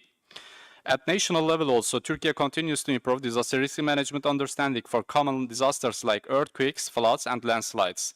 For instance, Turkey has prepared provincial disaster risk reduction plans according to provincial disaster types. To elaborate on these plans, the Provincial Disaster Risk Reduction Plan is a plan that includes objectives, targets, and actions to reduce disaster risks in our provinces. The aim of these plans to live safely in our provinces, to prevent losses of life, property, to raise awareness of disaster risk reduction, to increase cooperation between stakeholders, to reduce expenditures for post-disaster response, to ensure effective use of resources. Public institutions and organizations, local governments, the private sector, universities, and non-governmental organizations are involved in the preparation process of the plans. Responsible stakeholders have been determined for each action that will reduce disaster risk in these plans. Another important and key plan regarding disaster risk reduction in Turkey is Turkey's Disaster Risk Reduction Plan TARAP. This plan was prepared on the national level. The plan explains what will be done, how, when, and by whom to reduce disaster risk. Its aim to prevent duplicate investments in disaster reduction and to make cities and society more resilient against the disasters. TARAP is a plan addressing all existing and new disaster risks in our country, especially climate change, including all central and local public institutions and organizations, the private sector, academic institutions, NGOs, media, family, and all community stakeholders. The plan ensures that all gaps in this area are filled with activities to be carried out on national scale for disaster risk reduction. As it is well known, taking precautions before disasters is the most important part of disaster management cycle in terms of preventing loss of life and property. To this end, adopting a risk-focused and integrated disaster management approach and meticulously dealing with all phases of disasters are of great importance. Local authorities, therefore, have a significant responsibilities in preparatory works and risk reduction efforts aimed at making our cities more resilient. As AFAD, we encourage our local authorities to work on reducing disaster risks and become more resilient to disasters. In this context, Turkey's National Disaster Response Plan TAMP plays a vital role during disasters, with the coordination role of AFAD according to 24 working groups. Each responsibility, sector by sector and service by service, has been identified. Thus, all stakeholders involved in disaster management have their responsibility to take part in the response mechanism. Ladies and gentlemen, as you may know, unfortunately, Turkey was struck by devastating earthquakes on 6 February this year. 11 of our provinces and approximately 15 million of our people are affected by these earthquakes. As a result of devastating earthquakes in Turkey on 6 February, we lost more than 50,000 of our people. During the earthquake, around 11,000 search and rescue personnel from 90 countries took part in search and rescue activities in the earthquake region. I would like to take this opportunity once again to thank all countries which supported and extended their hands to Turkey during a tough time. We are grateful for all countries which shared solidarity with our country. Thank you. Thank you, distinguished delegate from Turkey. I now invite the distinguished delegate from the United Kingdom. Thank you, Madam Chair. I'm delighted to meet today with so many distinguished members and experts. The UK is deeply committed to the Indo-Pacific region. It is critical to our economy, our security, and our values. Madam Chair, disaster risk reduction is sadly becoming ever more important for this region. Climate change is driving disasters all across the Asia-Pacific, as we've heard. Extreme temperatures, torrential rains, flash flooding are forcing people from their homes and undermining food and water security. Indeed, ESCAP's excellent Asia-Pacific SDG report highlights that the increase in natural disasters and its impacts is one reason why climate action SDG is dramatically off track. In part, this reflects the lack of global progress towards the goals of the Paris Agreement and the Glasgow Pact. And if we are serious about stopping this trend, then we must all prepare for an ambitious COP28. Madam Chair, in parallel, we must work together to reduce the risk of disasters. Developments in science, technology, and data mean we can identify the risks of shocks better than ever before. We know that a proactive approach can save lives, protect development gains, and offer a smarter use of our finance. The UK will work with ESCAP and regional countries towards that end. Through our support for the Risk-Informed Early Action Partnership and other projects, we are helping to build political momentum around early warning and early action to mitigate the growing impacts of climate change while supporting implementation on the ground. The Climate Risk and Early Warning Systems Initiative, which we are proud to chair, is helping LDCs and SIDS build strong and sustainable early warning systems, providing timely, accurate and accessible climate risk and weather services through a people-centered approach. And finally, to assist in strengthening adaptation, over the next 7 years, the UK is committing to spending up to £274 million across South Asia, Southeast Asia and the Pacific through our Climate Action for a Resilient Asia programme. Done in partnership with the regions, this will help build the resilience of economies and vulnerable communities to climate change, improve the natural environment and help embed adaptation approaches into policies, plans and investments. Madam Chair, our collective success depends on international cooperation. The UK will be a responsible partner to you and ESCAP and will work with all of you in a spirit of cooperation to address the common challenges of our time. Thank you. Thank you, distinguished delegate from UK. I invite the distinguished delegate from Vietnam.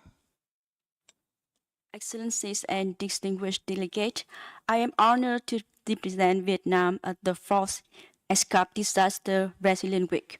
On behalf of Vietnamese experts who are always hardworking and dedicated to contribute to disaster resilience and adaptation to climate change, I extend my gratitude to the ESCAP for organizing this crucial event. According to the World Bank and many reliable organizations, Vietnam emerges as one of top 5 nations worldwide bearing the burden of global climate change. We have an expansive coastal line stretching nearly 3,000 kilometers and many urban territories richly wrapped with intricate river systems.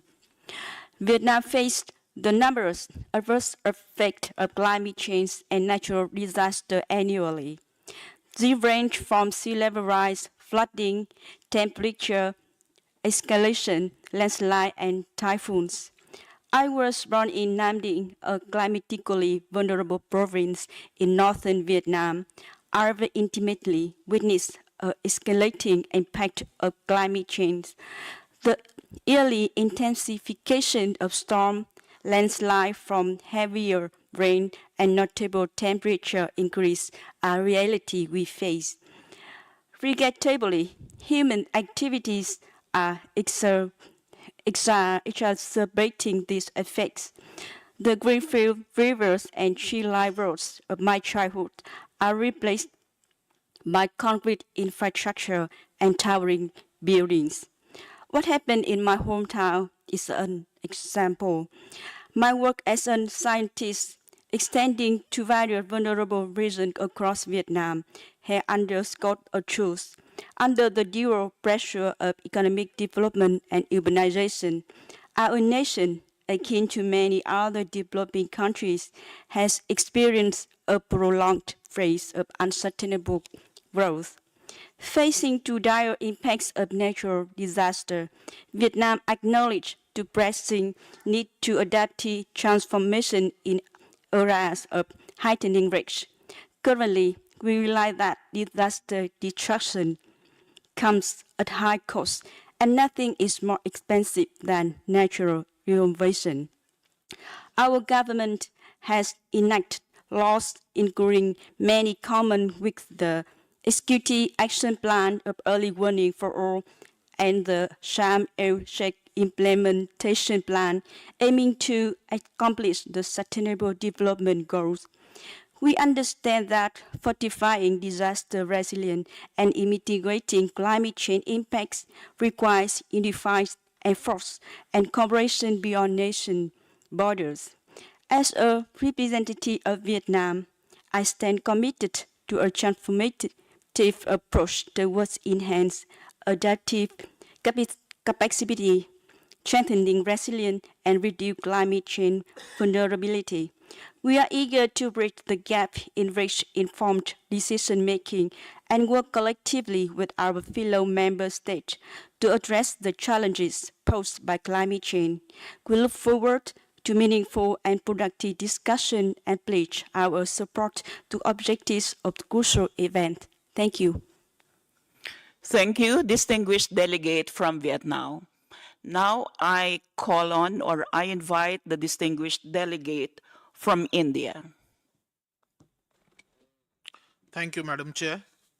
India, due to its unique geoclimatic and socio-economic conditions, is vulnerable in varying degrees to floods, droughts, cyclones, tsunamis, earthquakes, urban flooding, landslides, avalanche, and forest fire. Out of 36 states and union territories in the country, 27 are disaster prone. India is committed to regional, sub-regional, and South-South cooperation in multi-hazard early warning and disaster risk management. India has set up the BIMSTEC Center for Weather and Climate and chairs the Regional Integrated Multi-Hazard Early Warning Systems RIMES Council. The G20 India presidency has achieved a significant milestone by building consensus to start a new work stream on disaster risk reduction. The 5 priorities identified by the G20 Working Group on DRR, early warning for all, resilient infrastructure, improved financing of DRR systems and capacities for response, and build back better, and ecosystem-based approaches to DRR will provide added impetus to the achievement of Sendai targets globally. In light of our commitments towards the 3 important global frameworks, Sustainable Development Goals, Climate Change Adaptation, and Sendai Framework for Disaster Risk Reduction, Government of India has taken several steps for promoting a culture of prevention, preparedness, and resilience at all levels, mainstreaming disaster management into the developmental planning process, as well as developing contemporary forecasting and early warning systems backed by responsive and fail-safe communication with information technology support. During the Asian Ministerial Conference on Disaster Risk Reduction in 2016 in New Delhi, our Prime Minister enunciated a 10-point agenda on disaster risk reduction that concisely encompass issues, tools, and approaches to address almost all the critical challenges in achieving sustainable development objectives, focusing on local disaster management system, academic capacity strengthening, and harnessing technological advances. It also emphasizes the need for women's leadership in disaster risk management. Madam Chair, in pursuance of our Prime Minister's 10-point agenda on disaster risk reduction, the Indian Universities and Institutions Network on Disaster Risk Reduction has been set up by the Government of India as a step towards achieving the goal of aforesaid 3 frameworks for promoting education, innovative technologies and research, facilitate capacity development and contribute to decision making for addressing risk and meeting the needs of most vulnerable sections of the community. India Disaster Resource Network, set up under the Government of India UNDP Disaster Risk Management Program in 2003, has also been redesigned to make it an interactive and user-friendly tool for providing information about availability of equipment, human resource, and critical supplies at the district level. In conclusion, I would like to mention that more than half of the 15-year Sendai framework's time has elapsed and the world is way off track from achieving the targets. The countries of Asia Pacific must work together and rededicate themselves to creating a more effective, more responsive system of disaster risk management to work towards a safer country and safer world with more resilient communities. Thank you, Chair. Thank you, distinguished delegate from India. Now, I invite the distinguished delegate from Japan. Thank you, Madam Chair. Japan welcomes the efforts by the ESCAP Secretariat to contribute toward realizing the region's sustainable development through the promotion of disaster risk resilience measures in vulnerable countries. As one of the most disaster-prone countries in the world, Japan has always had to struggle managing risks from various disasters. We have been active over the years in facilitating international cooperation in DRR, using ESCAP and other UN platforms to raise awareness about the Sendai Framework for Disaster Risk Reduction and the World Tsunami Awareness Day, and leveraging our expertise to help other countries manage these risks, leading us to be one of the largest cumulative donors in such efforts. Today, we have specific practical comments on the 3 actions advocated for regional cooperation in the conference document for this agenda item. First, on the early warning systems. We strongly acknowledge and agree with the need for early warning systems and will elaborate our thinking further under item 4. However, we caution that early warning systems is indeed a necessary measure, but it's not in itself sufficient in addressing disaster risks. The reason is that early warning systems can only address a portion of damages that actually arise from disasters. This is our realization from handling the ever-increasing economic damages that arise from disasters. Note that many hazards, including earthquake-driven damages, cannot be addressed by early warning systems. For countries in the Asia-Pacific to protect the fruits of their economic development, we emphasize that it's essential not to be overly focused on early warning systems measures primarily for your DRR strategies, but to also devise a strategy for total disaster risk reduction and pooled risk mitigation with an investment plan that is aligned with this framework. We recommend ESCAP to take such a balanced approach in its DRR-related assistance towards vulnerable countries in this region. Second, on nature-based solutions. The definition of nature-based solutions is not necessarily entirely clear to practitioners yet, but our very long experience in this method leads us to a view that this approach is not necessarily applicable for DRR at large scale in all cases as advocated. We acknowledge that nature-based solutions have an important role to play in DRR and that under normal times they provide essential ecosystem services in helping to preserve biodiversity and natural ecosystems. We have a long history of supporting and undertaking nature-based solutions against soil erosions to prevent landslides and flood-linked disasters through making use of natural functions of forests, for example. However, we understand also that nature-based solutions is not a panacea. We should be mindful of just the benefits, not just the benefits, but its limitations in providing immediate remedies required to address disasters and the inherent difficulties of measuring precise quantitative effects from taking these measures in practice. Furthermore, we should note that there are many hazards such as earthquakes and volcanic eruptions that cannot be addressed via nature-based solutions alone, and that we need to take a more balanced, mixed approach, backtest measures against various types of disasters in order to be able to address DRR effectively. As such, in the regional strategy, we should qualify this blanket statement on this approach and reflect the need for a more nuanced and balanced approach of strategy for DRR. Finally, on issues linked to disaster risk financing. As mentioned in the recent political declaration from the midterm review of the Sendai framework, we are concerned that investments in disaster risk reduction efforts remain inadequate in comparison with risk transfer mechanisms, including insurance. We don't deny the importance of such risk transfer mechanisms such as insurance, but we should also note that this is a mere risk transfer and does not enable preventing or systematically reducing disaster risk. To ensure sustainable development, it's important to not lean our efforts excessively toward risk transfer measures, but to also devise a strategy on risk reduction and to finance investments from all sources, public and private, to mitigate these risks. Insurance should be applied only to tackle residual risks. With this in mind, we recommend ESCAP to emphasize the need for risk reduction strategy and measures and assist such measures ahead of calling for expanded risk transfer measures for developing countries. Note that an overemphasis on insurance-type financing could result in moral hazard, reducing the incentive to initiate DRR action. In case of financing insurance considerations, efforts should be made by the financing entities to assign a higher valuation for countries or organizations that have taken sustained efforts in DRR. In that vein, Japan provides emergency financing to tackle disasters, but also assist efforts to take DRR measures ahead of such hazards in recognition of this important principle. Thank you very much. Thank you, distinguished delegate from Japan. Now I invite the distinguished delegate from Pakistan. Thank you, Madam Chair. First of all, I would like to extend felicitations to ESCAP for organizing the 8th session of the Committee on Disaster Risk Reduction and the Disaster Resilience Week. I also congratulate ESCAP on the launch of the Asia Pacific Disaster Report 2023 and second generation of ESCAP Risk and Resilience Portal. The theme of this year's session is apt and essential, especially during the times when we are witnessing hydrometeorological events of extreme nature due to the climate change phenomena and new hotspots are emerging.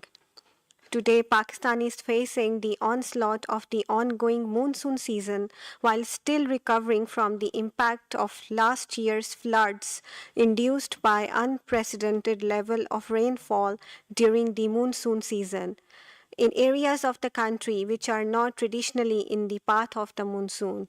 This erratic behavior of the monsoon season has directly been associated with the changing climate, leading to massive flooding, which has affected more than 33 million people. The threats from the climate change are exacerbating globally, as is evident from the record high temperatures in the last decade and repeated warnings in the IPCC's 6th assessment report highlighting the need for incorporation of climate change adaptation in our disaster risk reduction agenda. Developing countries like Pakistan are facing the brunt of the climate change impacts while contributing negligible share to the global emissions. Pakistan ranks amongst highly disaster-prone countries with a high vulnerability and risk index. Therefore, we have an even greater stake in successfully adapting to the impacts of and mitigating climate change. This is the reason that this session's theme resonates with the policies of the government of Pakistan to focus on disaster risk reduction integrated with climate change adaptation. Pakistan stands fully committed to achieving global targets for DRR and sustainable development. The National Disaster Management Authority of Pakistan has initiated a transformative, proactive approach in mitigating risks through well-planned measures in DRR, building due resilience for potential disasters, innovating and sustaining balance to uphold regional and global goals. Pakistan has enacted a comprehensive disaster management governance reforms which is inclusive of local needs based on national DRR policy and national disaster management plans aligned with 4 priority areas identified in Sendai framework. As highlighted in Pakistan's report for a midterm review of the Sendai framework on DRR implementation, we advanced the idea of realistic course correction, learning from shared successful templates, and making technical inputs for early warning and climate projections available without boundaries. Climate threats are global and warrant global objectivity. Either all are safe or none would be. While the countries work together for scaling up regional cooperation to ensure that disaster resilience is never outpaced by disaster risk in Asia and the Pacific, there is a need to acknowledge the technical and digital divide that exists among various regions and economies, which deter true implementation of the global DRR agenda. It is imperative that leading countries extend helping hand to countries trailing behind in this aspect. Sharing technologies and resources should be given due focus in the spirit of collective efforts toward climate change and disaster resilience. At the end, once again, I would like to thank ESCAP for providing this opportunity to share our views, and we look forward to a constructive discussion and positive outcomes from the 8th session of the Committee on Disaster Risk Reduction to support the DRR agenda in Asia and the Pacific region. Thank you all. I thank the representative from Pakistan for the statement. May I remind all delegations to kindly limit their statements to 3 minutes. Now, I invite the distinguished delegate from Bangladesh.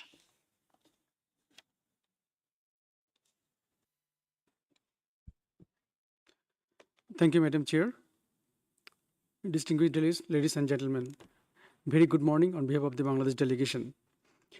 Due to its geographical location, topography and climate condition, Bangladesh is considered one of the most disaster-prone countries in the world. It faces natural disasters like floods, cyclones, storm surges, landslides, lightning, and river and coastal erosion in every year. That is why disaster risk reduction and risk management have become an important concern for Bangladesh.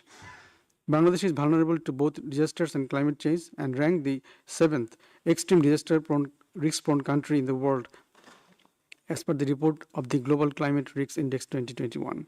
Madam Chair, though Bangladesh has developed a strong policy framework, pragmatic institutional mechanisms, disaster-resilient infrastructure, active engagement of around 5 million trained volunteers, and other support systems and processes, enable Bangladesh to reduce the loss of lives drastically, but still the risks of damage to assets and many other related challenges are still there. Bangladesh has prepared National Disaster Management Plan for the period 2021 to 2025 amid to enhancement of public and private investment through disaster risk reduction, adaptation, and post-disaster rehabilitation initiatives in line with the Bangladesh Delta Plan 2100 8th Five-Year Plan for the year 2021 to 2025 and Sustainable Development Goals. The country has developed disaster impact assessment tools to ensure risk-informed development planning and project formulation to address the risks and vulnerability. Madam Chair, in the case of the Sendai Framework for Disaster Risk Reduction, relevant targets of the Sendai Framework are integrated with our National Plan for Disaster Management for the year 2021-2025, which integrates the DRR and adaptation together to reduce the risks. Bangladesh has signed MOU with neighboring countries to have more cooperation regarding disaster prevention and risk reduction and rehabilitation activities in compliance with the Sendai Framework. Bangladesh, in compliance with Sendai Framework, has also formed a task force, namely Disability Inclusive Disaster Risk Management. D-Form, which is for loss and damage, is updated for ensuring inclusion and integration of Sendai Framework target for its monitoring and reporting. Our disaster shelters are inclusive that address the separate room and facilities for women accessible to persons with disability. The program focuses on gender responsive and disability inclusive disaster risk management. The Dhaka Declaration of the outcome document of International Conference on Disability Inclusive Disaster Management was held in 2015 and 2018, organized by Bangladesh, has been recognized as key initiatives for disability inclusion and DRR in line with SDG's message for leaving no one behind. Madam Chair, we believe that regional cooperation for sharing real-time data and warning communication among the transboundary nations is critical to saving the lives and livelihoods of millions as well as protecting the hard-earned economic gains. We further hope that countries in this region can assist Bangladesh in respect to flash flood, every early warning by making data available for forecast reliability and development of decision support tools and transferring new improved technologies. Regional platforms for multi-hazard early warning systems need to be more functional, and we need more accurate information on rainfall prediction and warning of the flash floods well ahead of time. Sharing the risk assessment tools and techniques and technology, including best practices, are important areas for regional and international cooperation. Development partners and international organizations need to intensify and integrate commitment and support in developing and scaling up disaster risk reduction and climate change adaptation measures for strengthening resilience. Bangladesh has now the fastest economic growth, and due to this, there are lots of economic and livelihood activities that are at risk of disaster. This is threatening our sustainable economic growth and our plan to be a middle-income country. Bangladesh has addressed this economic vulnerability through multi-hazard risk assessment, the development of a warning system, and more focus on preparedness and DRR, including response, preparedness, and recovery for resilience. This has been reflected in our recent policy revisions. But for this, we need more international support and cooperation as well as financial resources. As proposed in the Asia-Pacific Disaster Report 2023, we support the proposed framework of transformative actions which require more cooperation in terms of exchange of data, technology transfer, and use of new financing instruments, and we expect more cooperation in this regard. I thank you all. Thank you, Madam Chair. Thank you, distinguished delegate from Bangladesh. Now I invite our last delegate for this portion, the distinguished delegate from Nepal. Madam Chair, Excellencies, distinguished delegates from respective countries, ladies and gentlemen, I feel honored and privileged to be here in Bangkok to express sincere thanks on behalf of the Government of Nepal to the Government of Thailand and UNESCAP for organizing this important Disaster Resilience Week. As you all know, Nepal is highly vulnerable to various types of natural hazards, impacts of which will be accentuated due to climate change.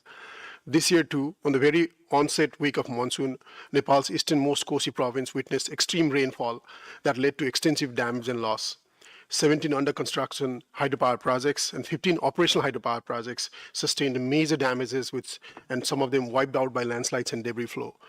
Damages to agriculture, irrigation, transport, education, health, and communications has been substantial. Making Nepal's mountainous terrain and floodplains more resilient to unpredictable disasters will require increased investments and technical support in a wide range of solutions, some of which are building on inclusive and resilient physical and social infrastructures, adapting innovative tools and technologies with access, representation, and meaningful participation of women, children, senior citizens, persons with disabilities, and people from economically and socially marginalized communities. It is in this context, Nepal calls for expediting the setting up of Loss and Damage Fund that draws financial support from development partners for climate-related damages caused by floods, including gulfs, landslides, and snowstorms, and more importantly, for investments on disaster and climate-resilient infrastructures. In our collective effort to make disaster-resilient nation, we are proud to say that we now have a permanent institution since December 2019, the National Disaster Risk Reduction and Management Authority, NDRRMA, established under a separate act of the Parliament to coordinate, facilitate, and operate and manage disaster risk reduction and management-related activities in the country. The apex body of the NDRMA is the National Council, chaired by the Right Honorable Prime Minister. Honorable Minister of Home Affairs chairs the Executive Committee for DRRM and responsible for the overall policy formulation and their deliveries.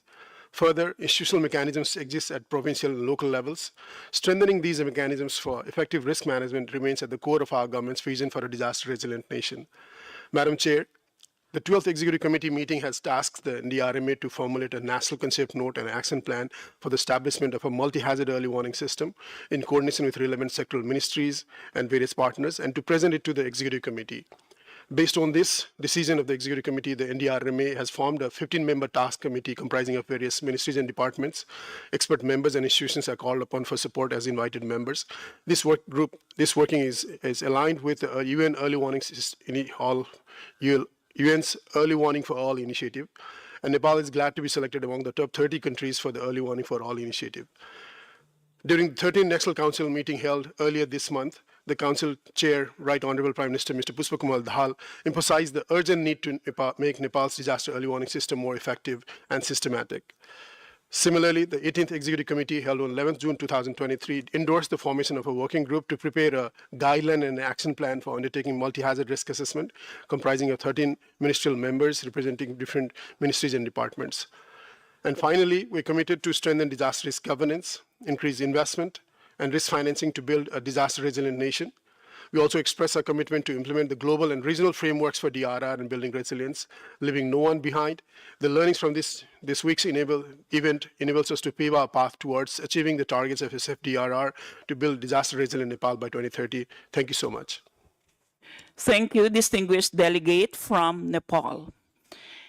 This brings us to the conclusion of our deliberations this morning. Thank you all for those insightful and interesting remarks and for an excellent session. Before we close the discussion, I'd like to invite the Secretary of the committee to make some announcements. Thank you very much, Chair, and very sincere thanks also to all the delegations who spoke under this agenda item and for the support and guidance you have given to the work of ESCAP. I'd like to also just make 2 announcements in terms of side events during the lunch break. So starting at 12:30 up to 13:45, there will be a side event on anticipatory action organized by FAO in meeting room G, and then there will be one on disaster resilience organized by ADPC in meeting room H. So you are all very welcome to have a quick lunch and then join one of the 2 side events. Thank you.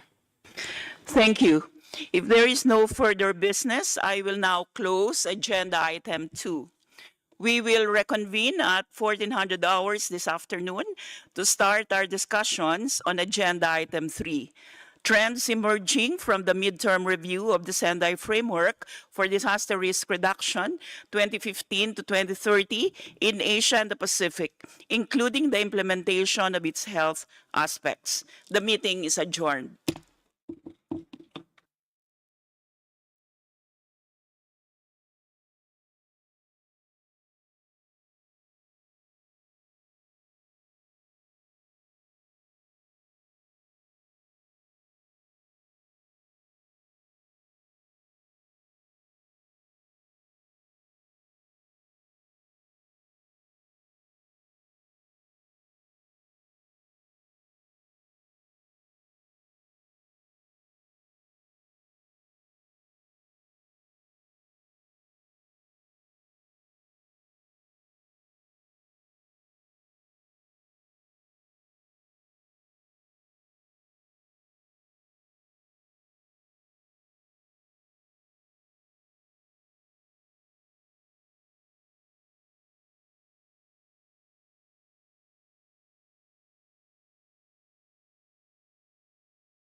Should I write my name? So either this person or the other person will raise hand because I like to hear others, and then when I feel like the order I like to speak, I raise it. But this is like it's part wrong. So can I just raise it? It's fine. Okay, this one no, but the others yes. This one no. It's speaking for Mr. Agus. I think it's under Agus. Yeah, because we already received some. Okay, so how many do you have in the back? Okay, no. This one is the business. The other one is just back up. Japan. Oh, it's already in there? Yes, we already. But I haven't. No, this is the staff. This is the staff. This is the person speaking. So this is telling the staff, the name is telling you that this one is from the staff. But he is just back up. Oh, so I'm four. Not four. How many in total? Right now, we only have yes, four. The other one, don't find any. Like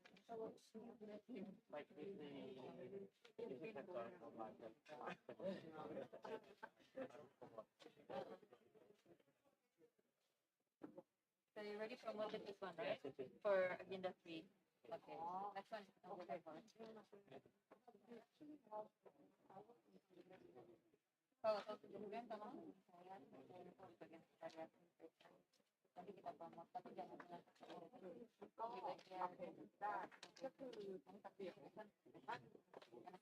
oh, okay. So for the next one, for agenda 4, we will coordinate again. Once it's online, I'll tell you which one. Okay? Thanks.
Right down there and make sure that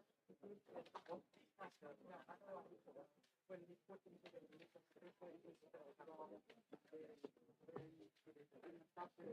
so I will leave the form and the time, like if you're anything with mine, you can ask.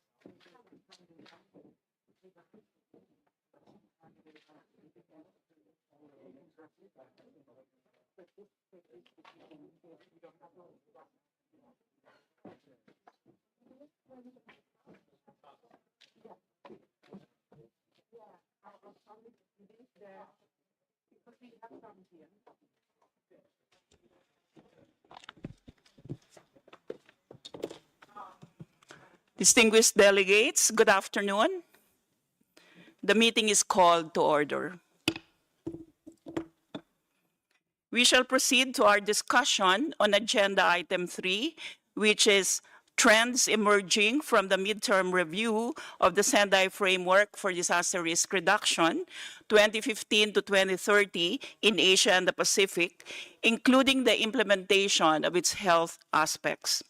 The document for consideration under this agenda item is document ESCAP/CDR8/3 entitled Building Resilience to Cascading Risks, including Disasters, Climate Change, and Health Crises.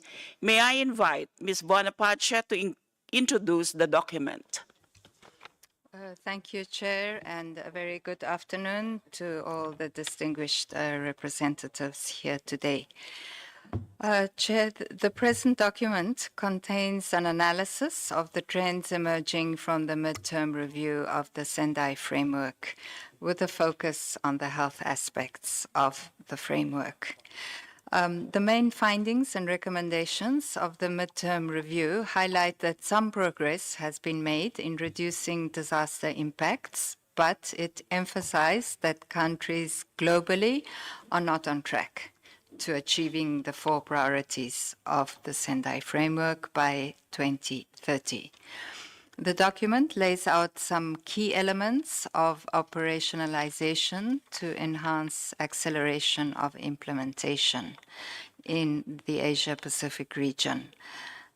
And among the issues or among the elements that are highlighted, one is the need to expand partnerships for integrated and transformative approaches for climate action, placing resilience to all shocks and disasters at the heart of a just and sustainable development process.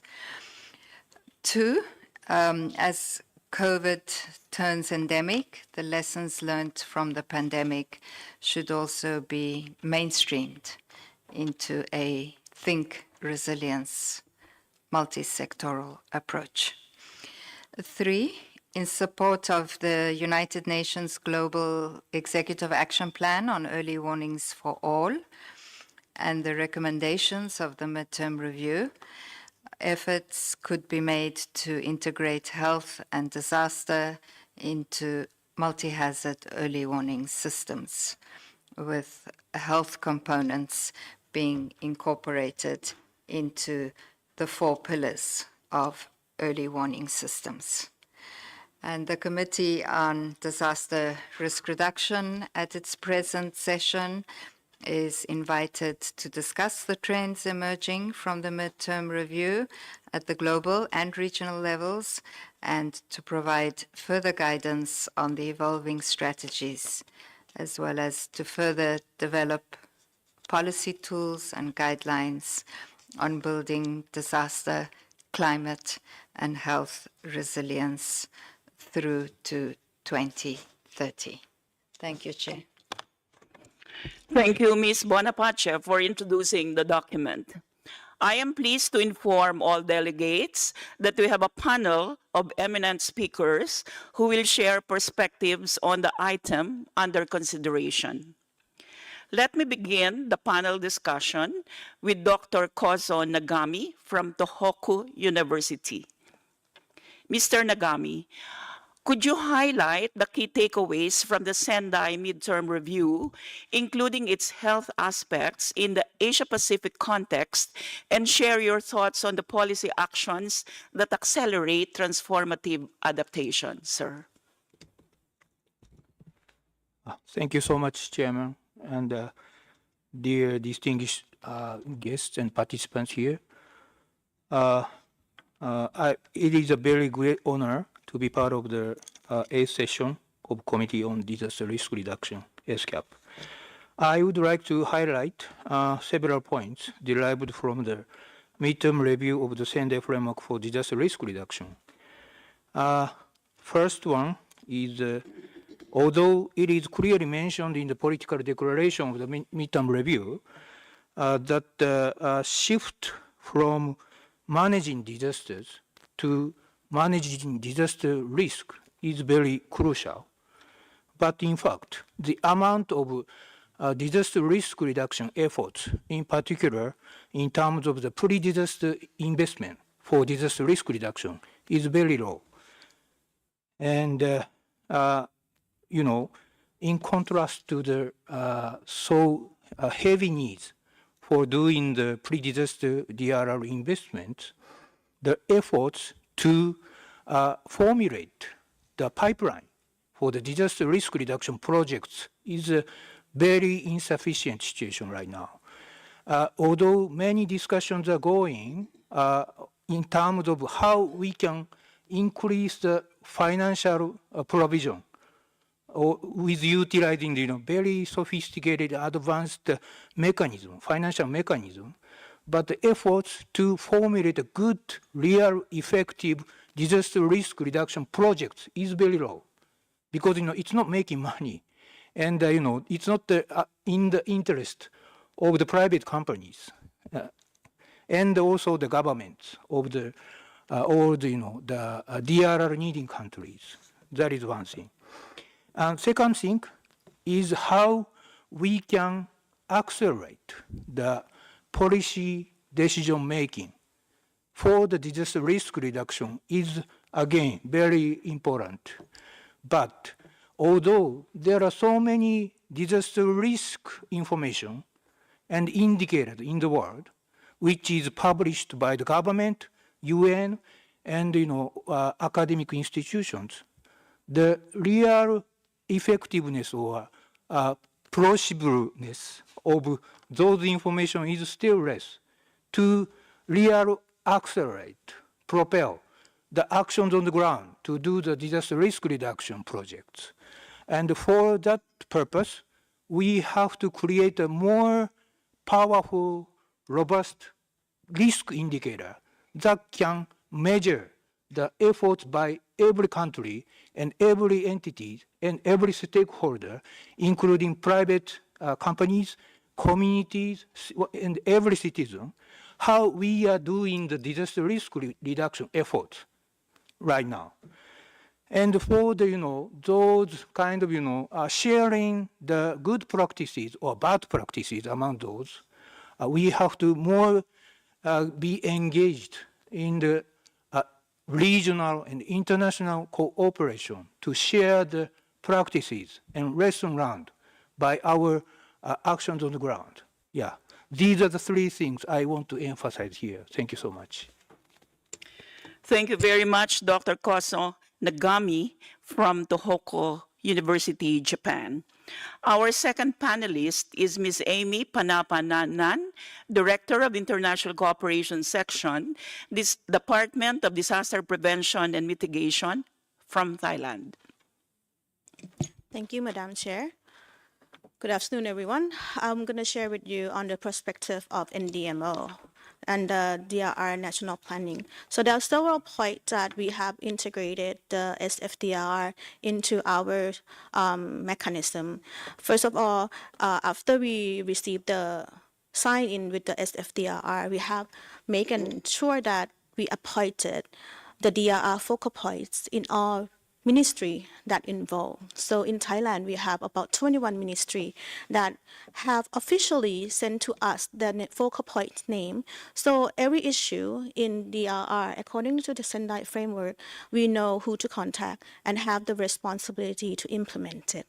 Second, we have the Committee on National Disaster Management, which means that all the entities that involve in disaster risk reduction in Thailand would be a member of it. And we also have the subcommittee of National Committee on Disaster Management that focusing on certain area of Sendai framework. We also have just launched our national DRR plan, or the National Disaster Prevention and Mitigation Plan, that incorporated the SFDR as well as other framework, global frameworks such as SDG, UNCC, and urban planning agenda, new urban planning agenda, and all those have been incorporated, and now is a master plan for all the sector and all the DRR focal points to bring in and create their own DRR that catering to their own environment and context in each ministry that involved in DRR. We also in the plan established the disaster management mechanism and structure that have the specific role and responsibility that indicate in the plan that every sector would know what they do. We have the emergency support function. We have 18 of them, so that each area and each support function have their own specific coordination mechanism. As such as health, we have a that's specific to health, and all the ministry that involved with the health issue and public health issue during the disaster would coordinate it and be represented in that when we activate in our emergency operations center. We also involve the health sector in our drills and exercise, not only national but internationally. We have been working together with the Ministry of Public Health in trying to creating the standardization for our search and rescue team, as well as supporting them on their EMT team that they are now classified. Also, the last point is that our volunteer is our main mechanism incorporating the effort of DRR and health sector. Usually our civil defense volunteers also volunteer for the health sector as well. So our volunteer have two hats. One is disaster management. The second one is public health in their own local area. So those are the key points that we used for the implementing DRR. Thank you. Thank you, Ms. Amy, for sharing some of your regional cooperation mechanisms and your ways of bringing together all the different sectors needed for Sendai framework implementation, including health. Our third panelist is Mr. Aslam Perwais from Asian Disaster Preparedness Center. He is the Deputy Executive Director of the center. My question to Mr. Aslam is this. ADPC has been supporting member countries to monitor and accelerate the progress on Sendai framework. In this regard, what could be the key takeaways from the experiences in the region? Thank you very much, Chair, and very delighted to be here in this panel. I was actually at the G20 meeting yesterday, and the similar discussions that in order to accelerate the Sendai framework, what are the key considerations that we first look at it. Prior to 2000 or 2001 or the pre-pandemic condition, ADPC has supported about 24 countries together with UNDRR in developing what we call the DRR status report. Just after the initial phases of the pandemic and way down in 2021, when we went back to those DRR status report, I do not recall any of those country DRR status report that we had prepared had a very specific element of how to deal with health related issues in terms of their strategies and the plan. At the same time, in each of the country, there are specific health risk management plan, but in terms of disaster risk reduction plan and policies, these are not well integrated. This is one of the observations that we had.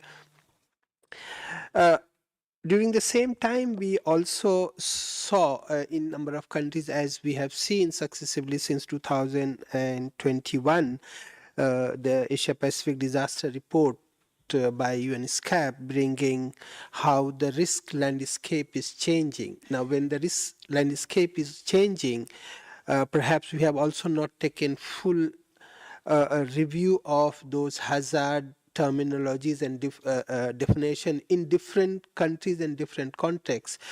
Thanks to the International Science Council and UNDRR that around 2021-22, a new definition has come. What that actually has helped for countries in terms of better reporting to some of the underlying risks that they go through. So I think now what we see over the period of time that not only health but heat and health has been prominently being referred in the number of strategies and the plans. We still find in terms of the investment into the implementation of the number of strategies, policies and plans are much lower, and that's also been noted in the political statement of the Sendai framework. So we actually see that without investment in disaster risk reduction, and that is what our first panelists mentioned, that the idea is not only reduce disaster but reduce the disaster risk. But without appropriate investment, it is impossible that you would actually achieve that. The third, I think we have been discussing at various platforms of UNESCAP is about inclusivity. Of course, in the current SFDRR monitor, you will find a large number of indicators, data set, but still it is very difficult to quantify from the vulnerable populations, particularly women, children, elderly, and others, that which level of risk that you actually would do it from a Sendai reporting system. The last point on this from our observation, as we also have a program which actually promotes private sector, government, and non-government organization being together to facilitate local actions.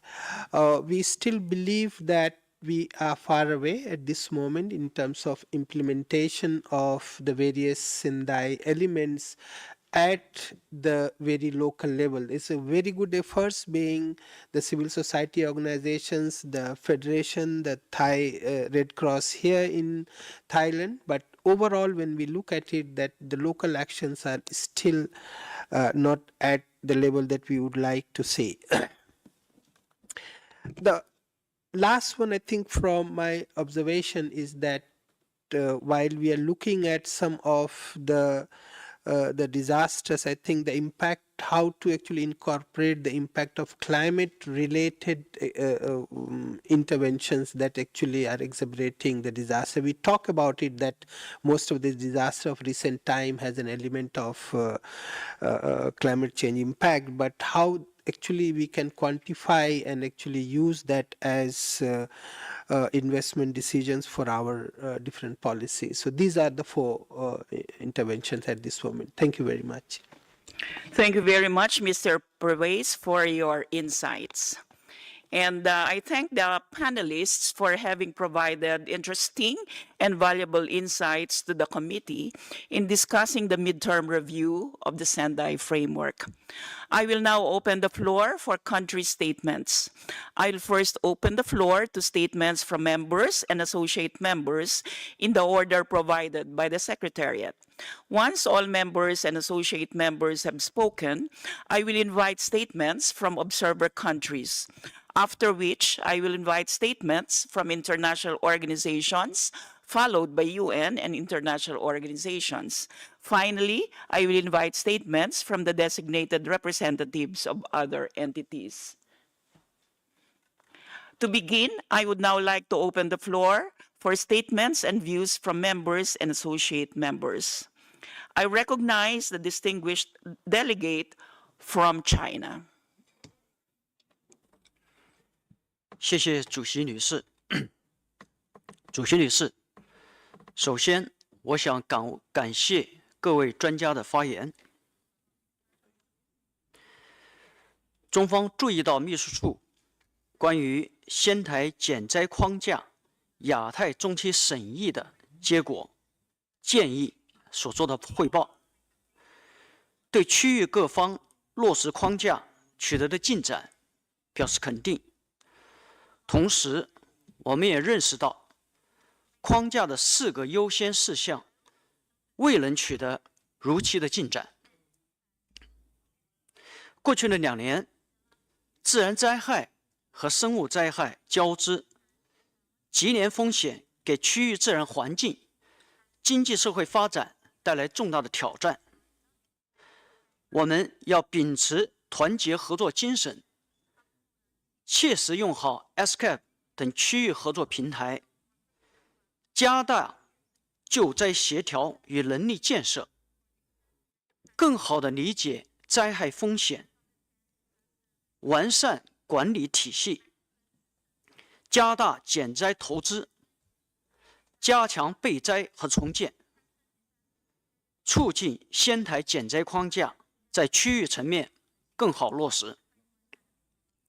主席女士，在推进仙台减灾框架中期审议和区域落实之时，我们严重关切日本政府可能于近期启动福岛事故核污染水排海的决定。研究表明，自排海之日起57天之内，水内的放射性物质将扩散至太平洋大半区域，10年后将蔓延至全球海域。而福岛核污染水含有60多种放射性核素，很多核素尚无有效的处理技术。一旦大量核污染水排海，将导致严重的海洋生态灾难，危及海洋安全和人类健康。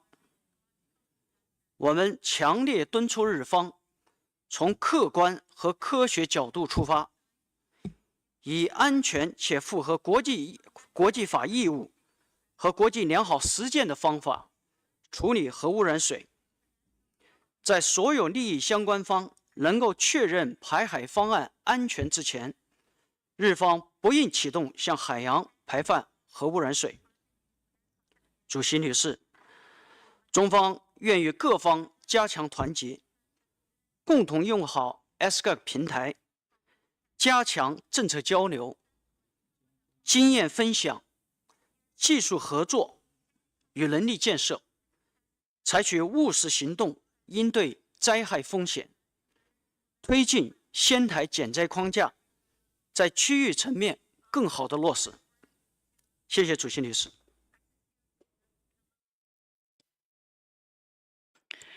Thank you, distinguished delegate from China. I now invite the distinguished delegate from Indonesia. Thank you, Chair.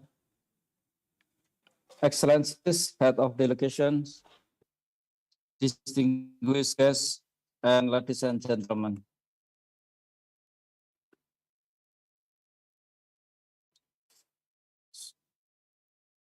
On behalf of the Government of Indonesia, allow me to use this opportunity to reaffirm our strong commitment to implementing the Sendai framework for disaster risk reduction in the Asia-Pacific region.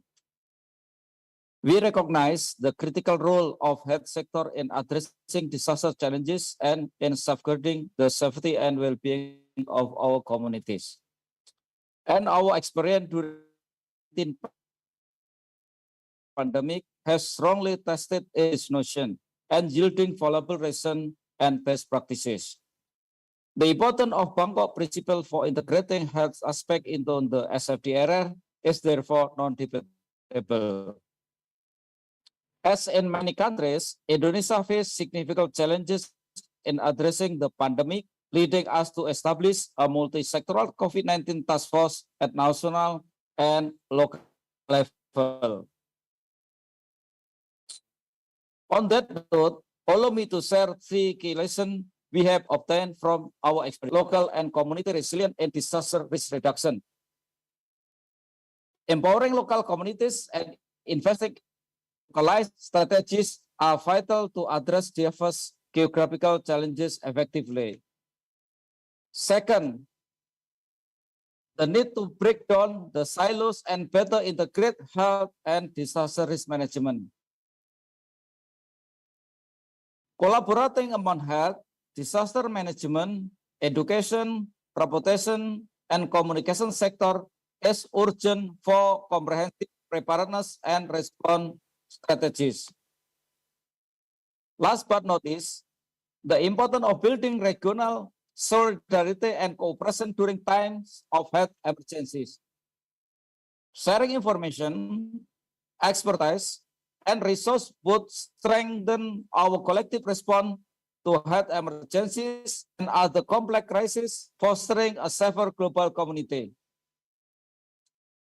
As we embrace the mid-point review of the SFDRR, we commit to continue enhancing our preparedness, sustainable resilience, disaster risk management.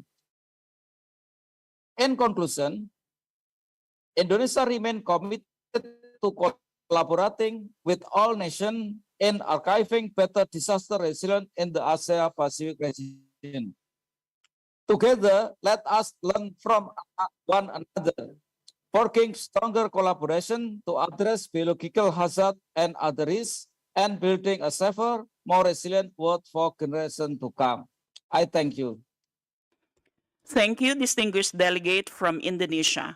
Now, I invite the distinguished delegate from India. Thank you, Madam Chair. India has consistently demonstrated its strong commitment to regional, sub-regional and South-South cooperation in multi-hazard, early warning and disaster risk management.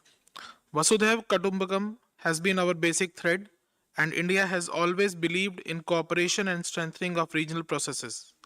The Prime Minister of India took the initiative for a coalition for resilient infrastructure and launched the Global Coalition for Disaster Resilient Infrastructure at the UN Climate Action Summit 2019 held in New York in September to address the challenges and provide inputs for building resilience into infrastructure systems, particularly in the context of increasing disaster risk in the face of climate change. The coalition is working towards enhancing nationally and regionally appropriate codes, specifications, and guidelines for planning, design, operation, and maintenance of the infrastructure systems with a focus on the most vulnerable regions and addressing the needs of the most susceptible to the negative impact of disasters and climate change events. Financing disaster risk reduction is an investment in safety, health, and well-being of our communities, the sustainability of our economies, and the preservation of our environment. India accords high importance to disaster risk reduction issues, and significant funds have been earmarked for this purpose.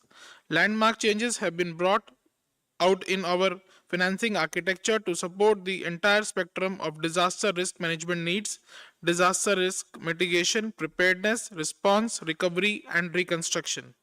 Over the last few years, India has made concerted efforts towards making early warning impact-based as well as more easily understandable and actionable by communities. We have integrated hazard, vulnerability, and exposure information to develop Web Dynamic Composite Risk Atlas to enable swift and advanced action on early warnings. The Cyclone Warning Division at IMD New Delhi also acts as a multilateral regional specialized meteorological center for monitoring, predicting, and issuing warning services on tropical cyclones developing over the North Indian Ocean, which is one of the 6 centers in the world, along with 13 countries in Bay of Bengal and Arabian Sea region. The collaboration has helped in exchange of meteorological data from the Bay of Bengal and Arabian Sea countries to IMD and improved monitoring and forecast. India's efforts on strengthening end-to-end early warning systems for all hydrometeorological hazards has led to concrete results. We have reduced mortality from cyclones by up to 90% over the last 15 years. On both east and west coast, we have nearly 100% coverage of early warning systems for cyclones. Similarly, for other hazards such as heat waves, we are making swift progress, leading to much greater resilience of our communities. Common alerting protocol is being implemented for integrating alert generating agencies with disaster managers and telecom service providers. This will ensure dissemination of geo-targeted alerts in regional languages to reach each one of 1.3 billion citizens of our country. Madam Chair, India appreciates the efforts of G20, UNESCAP, and other international partners to reduce disaster risk and to build a more resilient world through knowledge sharing and promoting international cooperation on disaster risk reduction. By working together, we can build a world that is better prepared for disasters and that is more resilient to their impact. I would like to conclude by saying that India is focusing on strategies and approaches that can help in fulfilling Sendai framework for disaster risk reduction commitments and is committed to reduce vulnerabilities and impact of disasters through national efforts as well as regional and international cooperation. Thank you, Chair. Thank you, distinguished delegate from India. I now invite the distinguished representative of IFRC. Thank you, Madam Chair. Distinguished participants. It's clear from the findings in the midterm review of the Sendai framework that the next few years will be critical to have any chance of meeting the targets by 2030, not only of the Sendai framework, but also the Sustainable Development Goals and global climate targets. The Sendai Framework Review highlighted that gaps still exist in risk governance to manage disaster risk, and recommitment is needed in developing legal and regulatory frameworks, particularly ones that are people-centred, multi-sectoral and multi-stakeholder. We also know from research that IFRC undertook during the COVID-19 pandemic, including in collaboration with the ASEAN Secretariat, that in many cases, states were not legally prepared to manage public health emergencies. Laws, policies, and contingency plans are outdated or inadequate. We urge ESCAP member states to invest now to strengthen risk governance, update and improve legal preparedness for public health emergencies, and ensure better coherence between disaster risk management and public health emergencies. IFRC has been supporting states to strengthen climate, disaster, and public health legal frameworks, including with guidance documents for states undertaking reviews of legislation, and we stand ready to continue to support in this important area. The Sendai Framework Review also highlighted that increased investment is needed at the local level to prevent and reduce disaster impacts and strengthen the resilience of communities. Climate-related humanitarian needs are increasing every year, and only approximately 2% of all climate funding reaches the local level. Community-level disaster planning and use of climate and weather forecasts are not being used as effectively as they could to save lives and livelihoods.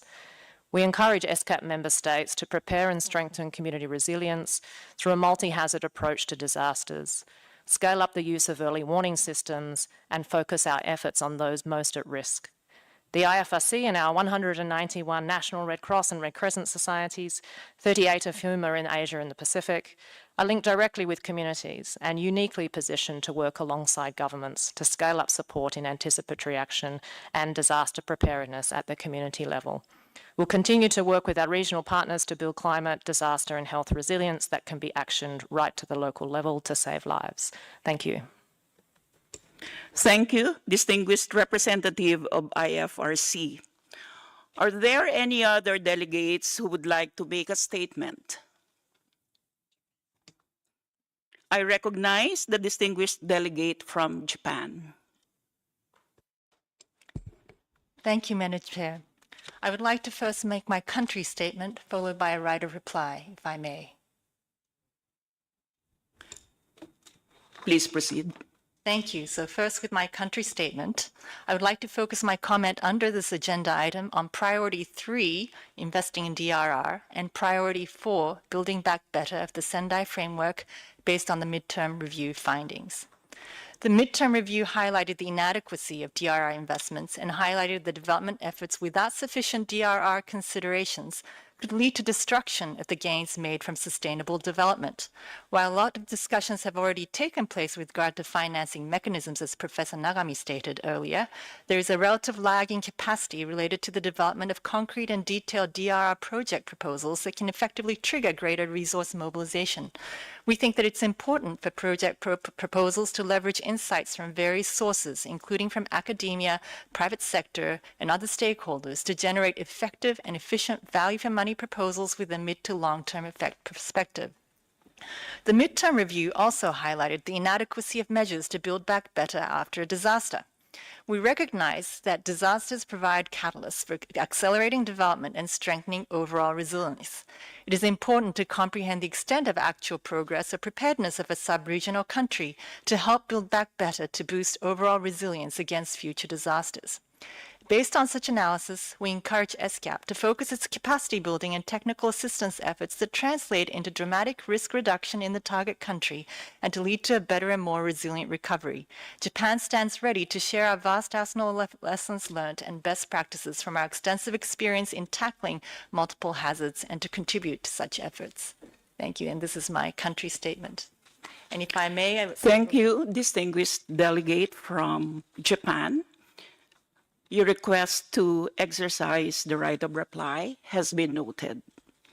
May I remind the delegations that the Commission agreed that statements in the exercise of the right of reply will be delivered at the end of the meeting at which the right is requested. I will accordingly invite delegations to exercise their right of reply at that time.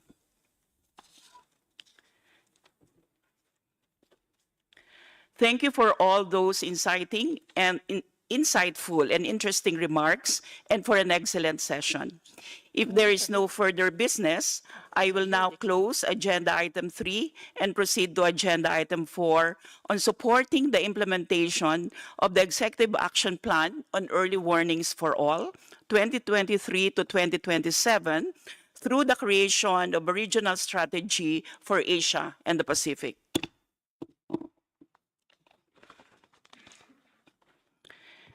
Distinguished delegates, let us begin our consideration of Agenda Item 4, supporting the implementation of the Executive Action Plan on Early Warnings for All, 2023 to 2027, through the creation of a regional strategy for Asia and the Pacific. The document for consideration under this agenda item is document ESCAP/CDR8/4 entitled Regional Strategy to Achieve Early Warnings for All by 2027 in Asia and the Pacific.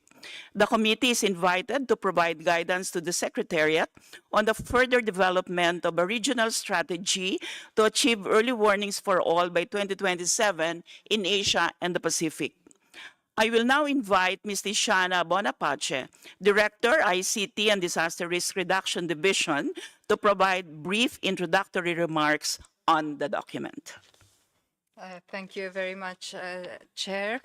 And it is my pleasure to provide a few remarks, introductory remarks to the document under consideration, ESCAP/CDR8/4. The document contains the elements of a regional strategy to support the implementation of the Global Executive Action Plan. And in preparing the document, the Secretariat has been guided by ESCAP Resolution 79/1 entitled Accelerating Climate Action in Asia and the Pacific for Sustainable Development, in which the members and associate members of the Commission are called upon to strengthen regional and sub-regional cooperation to accelerate climate action in the region, including by promoting the implementation and strengthening of early warning systems for all as key adaptation strategies. The Secretariat has been guided by the Global Executive Action Plan, as mentioned. It has also been guided by the Sendai framework for DRR and the political declaration of the high-level meeting on the midterm review of the Sendai framework, which was adopted by the GA. The proposed elements of a regional strategy contained in the present document could serve as a basis for strengthened regional cooperation through existing mechanisms aligned to the Global Action Plan, and also seeking to promote the interlinkages among national early warning systems to more effectively deal with the transboundary impacts of disasters which are on the rise. The Committee on DRR is invited to provide guidance to the Secretariat on the further development of an implementation of a regional strategy so that the goal of achieving early warnings for all by 2027 can be reached working in close partnership with each other at the regional level. Thank you. Thank you, Ms. Bonapace. I am pleased to inform all delegates that we have a panel of eminent speakers who will share perspectives on the item under consideration. Our first panelist is Mr. Eric Kergo-Jens from the Swiss Agency for Development and Cooperation. The question for you, sir, is this. It is widely recognized and highlighted in the APDR 23 that investments in multi-hazard early warning systems have the potential to reduce economic losses by up to 60%. How has regional cooperation, including that promoted by ESCAP's trust fund, to which Switzerland made a financial contribution, provided economies of scale to early warning investments? Thank you very much, Madam Chair. Let me begin by just stressing that Switzerland is investing in early warning systems at the global, regional, and country level. So what I'm going to talk about today will kind of reflect both experiences from the ground and also experiences from our regional collaboration with ESCAP and our global collaboration with CRUISE. I will try to summarize my comments in 3 advices to ESCAP in order to take the work forward on early warning systems for all. First of all, we believe it's very important it's based on technical insights. It will be very difficult to come up with an early warning system for all that is the same throughout Asia. I think we have to be realistic when we talk of multi-hazard early warning systems and keep in mind that it might be the last element, the last mile that can be multi-hazard, whereas it will be very difficult to come up with an entire early warning system from detection to warnings that is one system for multi-hazard. So we believe it has to build on ground experiences, and our approach is that we have supported Cambodia 1294. We heard about that intervention yesterday, and Switzerland is now doing our efforts to try to scale across and introduce this system in layers. So first advice from us is let's not believe we will come up with one system that fits all. Second advice to the Secretariat is it has to be effective, it has to be efficient. This is very important now when we are moving from, say, humanitarian approaches to DRR to development-based approaches. For us, whatever we invest in DRR, we have to actually be able to defend the investments. So it's very interesting for us to hear that, for instance, anticipatory action can come up with sort of a cost-benefit ratio of 1:7. And I think we used 1:4 in early warning systems for a number of years. We will therefore encourage ESCAP Multi-Donor Trust Fund to carry out an impact evaluation of what has actually been achieved with the investments during the last 20 years. It's a unique opportunity. This trust fund has existed from 2005. I think next year you're going to celebrate the 20 years anniversary, and we believe that would be a good moment to come up with the result of a cost-benefit analysis. Switzerland stands ready to support you in these efforts, both technically and also financially. Last advice from our side is we should not be carried away by regional and global intentions without remembering that there is a gap between the talk and then the ground realities in many Asian countries.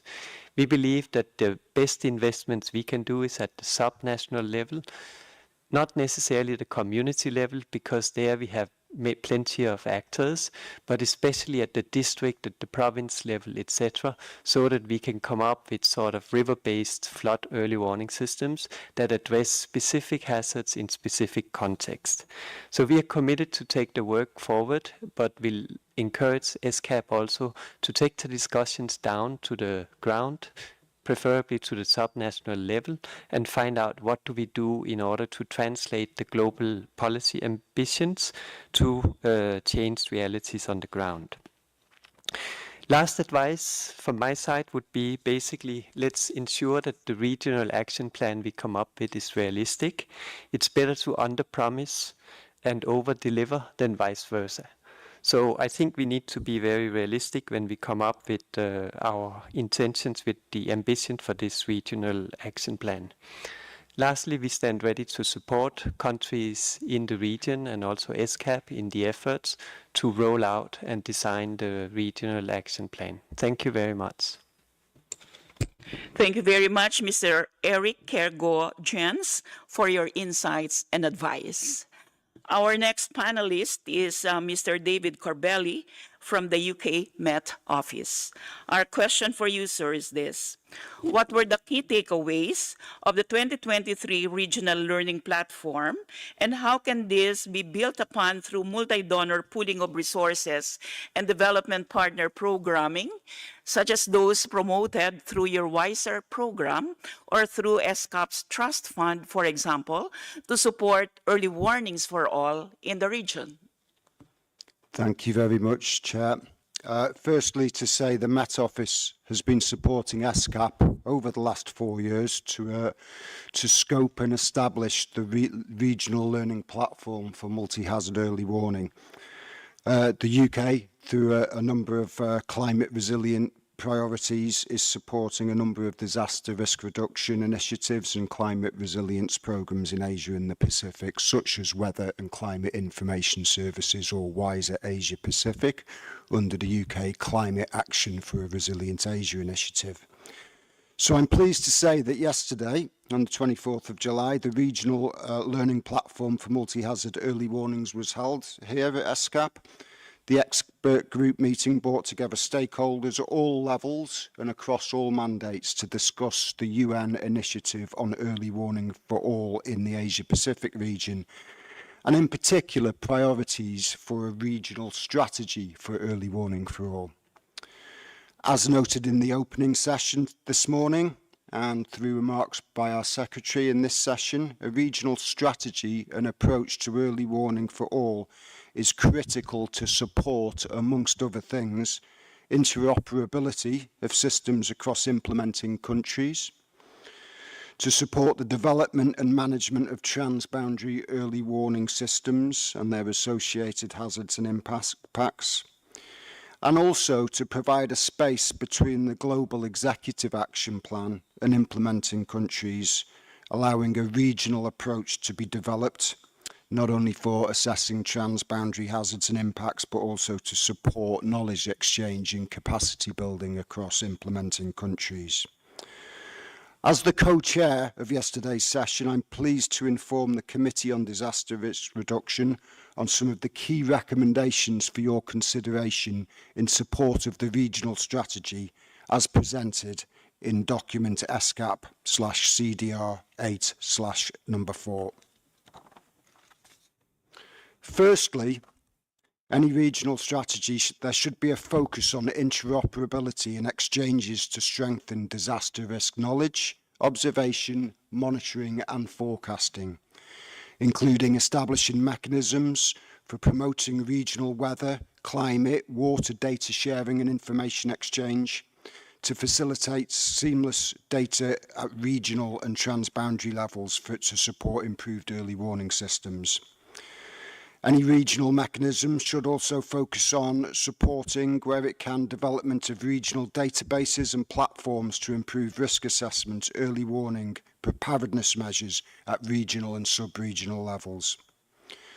Secondly, a key focus on promoting and supporting cooperation to amplify early warning dissemination and communication. Fostering a multi-sectoral and coordinated approach. Developing sub-regional and transboundary communication strategies, ensuring timely transmission of warnings to at-risk communities across borders. Thirdly, a regional strategy approach should ensure collection, commitment and action towards a people-centred approach. Vital that early warning systems are tailored towards end users and promote common alerting protocols. Vital that they address specific needs of user groups, including women, children, people with disabilities, remote community and language minorities, taking into account transboundary and sub-regional dimensions. Lastly, to mobilise unsiloed partnership and cooperation at all levels, including facilitation of regional, sub-regional, intergenerational, transboundary, multi-sectoral partnerships and mechanisms and anticipatory approaches. Also to support the establishment and or strengthening of existing sub-regional early warning and early action networks and platforms. For example, WMO severe weather forecasting programs, regional climate outlook forums, South Asia Hydromet Forum in South Asia, ASEAN frameworks for disaster risk reduction and climate resilience in South Asia, and also to support and leverage the resources under donor programs such as WISER Asia Pacific, the cruise initiative that we heard about from my colleague. So by incorporating these 4 recommendations, the Asia and Pacific region can advance collective efforts on regional early warning systems that effectively addresses transboundary risk hotspots.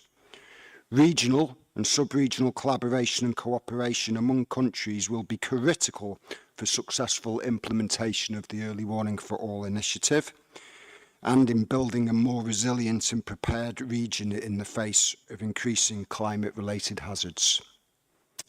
With that, I conclude my remarks and recommendations. Thank you, Chair. Thank you very much, Mr. David Cordelli from the UK Met Office.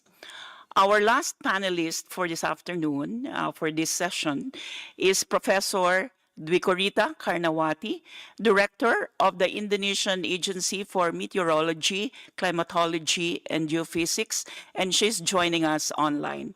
Professor Karnawati, in your experience, what role can regional cooperation play in strengthening national early warning systems and global preparedness for coastal hazards?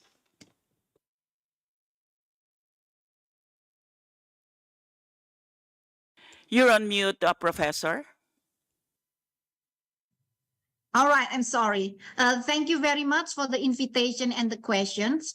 However, please allow me to bring you I would like to present shortly. It's about the lesson learned from our last experience in order to strengthen the early warning for all. And also to answer your questions. I would like to call back the 2004 Indian Ocean tsunami and the non-seismic events of the Palu and Sunda Strait tsunami in 2018 stands as harrowing reminders of the devastating power of nature. These catastrophic disasters left lasting marks collective memory, causing immense loss of life and unimaginable destructions. The complexity and uniqueness of the earthquake and tsunami in 2018 lead us to need of understanding better systematic risks related to cascading impact of potential spatially and genetically consecutive multi-hazards from earthquakes, submarine landslides, submarine volcanoes, eruption, flank collapse, to interferencing seismic and non-seismic tsunami. From these events, we have learned at least 4 invaluable lessons. We learn from valuable lessons that highlights the urgent need to strengthen our tsunami warning and mitigation system. Firstly, systematic observation and standard measurements are essential for early warning. The lack of coordinated early warning system during the 2004 Indian Ocean tsunami resulted in significant loss of life and economic damage. Therefore, we must integrate all seismic and observation tools into comprehensive network. Moreover, to integrate a regional, multi-spatial, multi-temporal monitoring with terrestrial and marine technology strategy and socio-cultural vulnerability scanning. So at this point, the regional cooperation will be very, very important to execute this multi-temporal monitoring and multi-spatial through the collaborative work in the regional level as well. Secondly, We must innovate, or we must continuously, never-ending, conduct innovation to address non-seismic tsunami. Tsunami's rapid arrival taught us that relying solely on seismic monitoring is insufficient. Communities in tsunami-prone areas need education and awareness to respond effectively. This is also important to be strengthened through the regional cooperation. Thirdly, data exchange is critical. The Sunda Strait tsunami highlighted the importance of incorporating volcano activity data into our warning systems. Volcanoes can trigger tsunami, necessitating comprehensive preparedness. A fair data exchange also could be beneficial for developing a regional fit modeling and contingency scenario development. Again, this is what we need also under the regional cooperation. Lastly, despite technological issue, community preparedness is paramount. Millions of lives remains at risk in coastal area with rising sea levels and limited preparedness. To promote early action and preparedness, comprehensive and easily understandable information coupled with education program is essential. The Intergovernmental Coordination Group for the Indian Ocean Tsunami Warning and Mitigation System urged all members to implement the Tsunami Ready program. By fostering awareness and preparedness, we can reduce the impact of future tsunami and safeguard our citizens.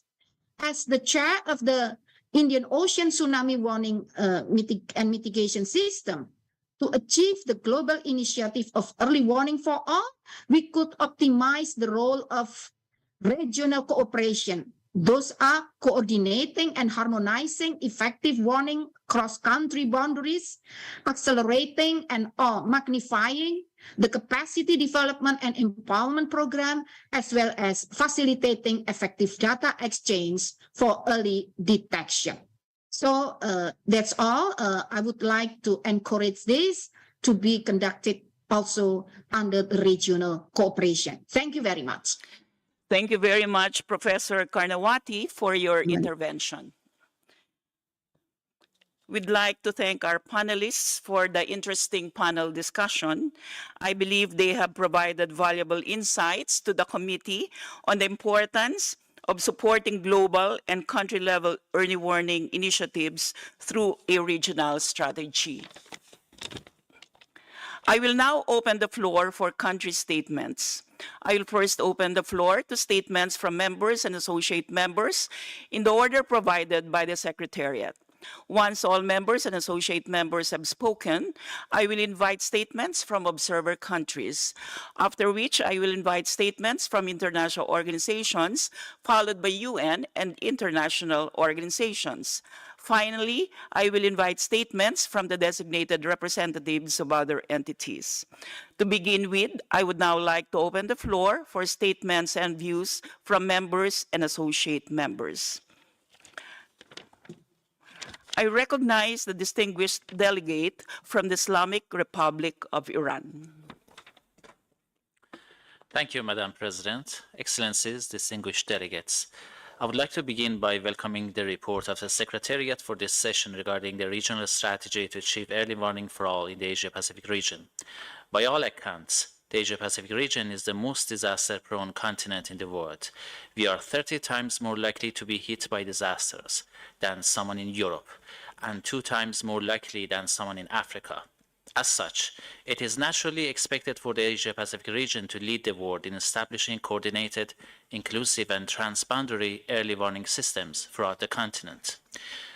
Iran is of the view that the cascading nature of hazards such as droughts and sandstorms necessitates a more preventive approach, and assessment of large-scale disaster-related data is just the first step in the right direction. Furthermore, to achieve sustainable modes of cooperation, Decades of experience have shown us that lasting partnerships have always been inclusive and among peers, as well as mutual in nature.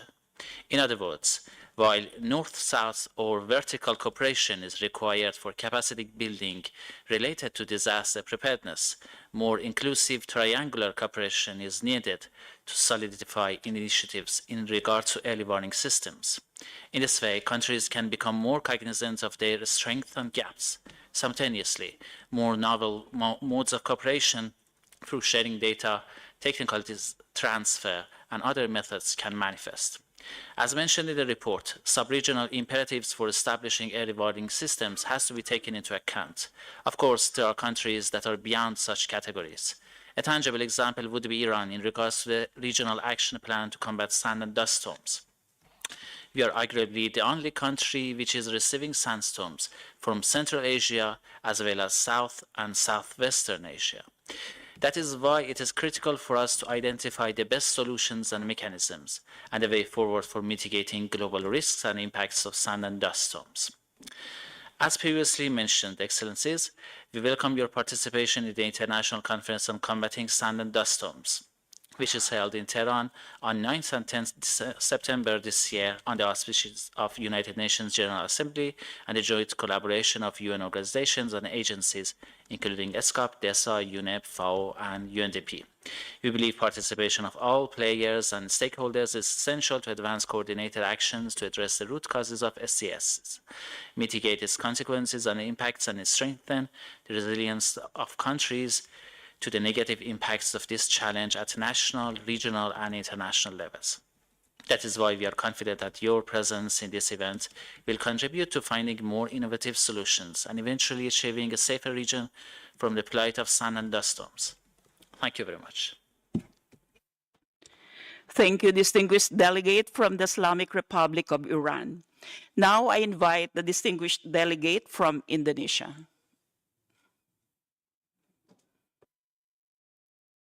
I apologize, Madam Chair. We won't be delivering any remarks, any statements for this agenda. Thank you. Thank you.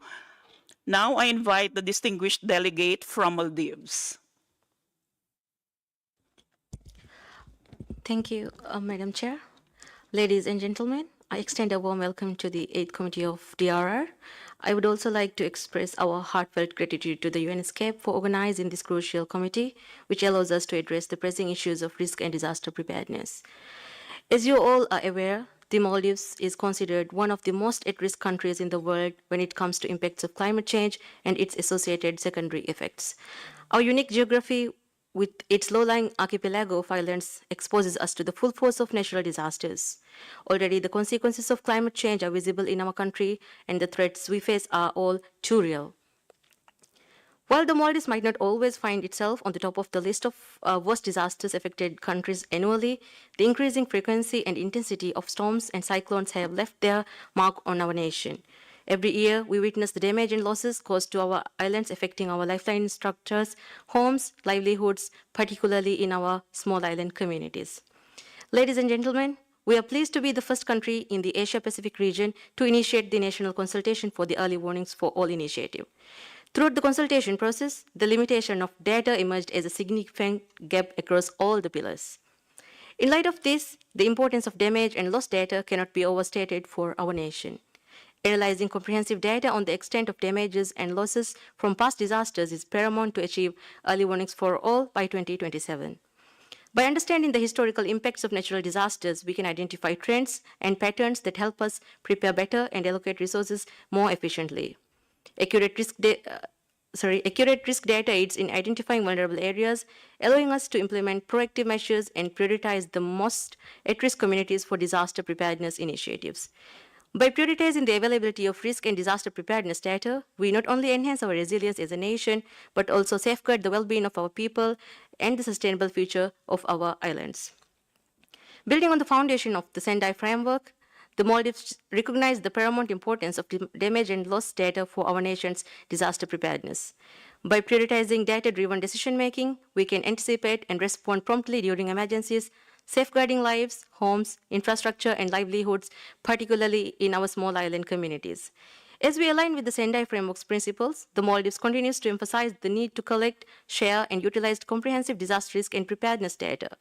Embracing this approach, we are not only enhancing our resilience as a nation, but also contributing to the broader global efforts in disaster risk reduction and ensuring more secure and sustainable future for our beautiful islands and its inhabitants. Ladies and gentlemen, UNESCAP has been at the forefront of supporting member countries in enhancing the availability of risk and disaster preparedness data. Understanding the critical role of comprehensive data in disaster risk reduction, UNESCAP has initiated several interventions to bolster data-related capacities across the region. Recognizing the critical importance of enhancing the availability of risk and disaster preparedness data, UNESCAP can play a pivotal role in supporting member countries through strategic interventions. Facilitating the establishment and improvement of robust data collection systems and promoting data sharing and collaboration among member countries by facilitating regional platforms will contribute to foster a culture of cooperation where countries can learn from each other's experience and best practices, leading to more comprehensive and context-specific disaster preparedness efforts.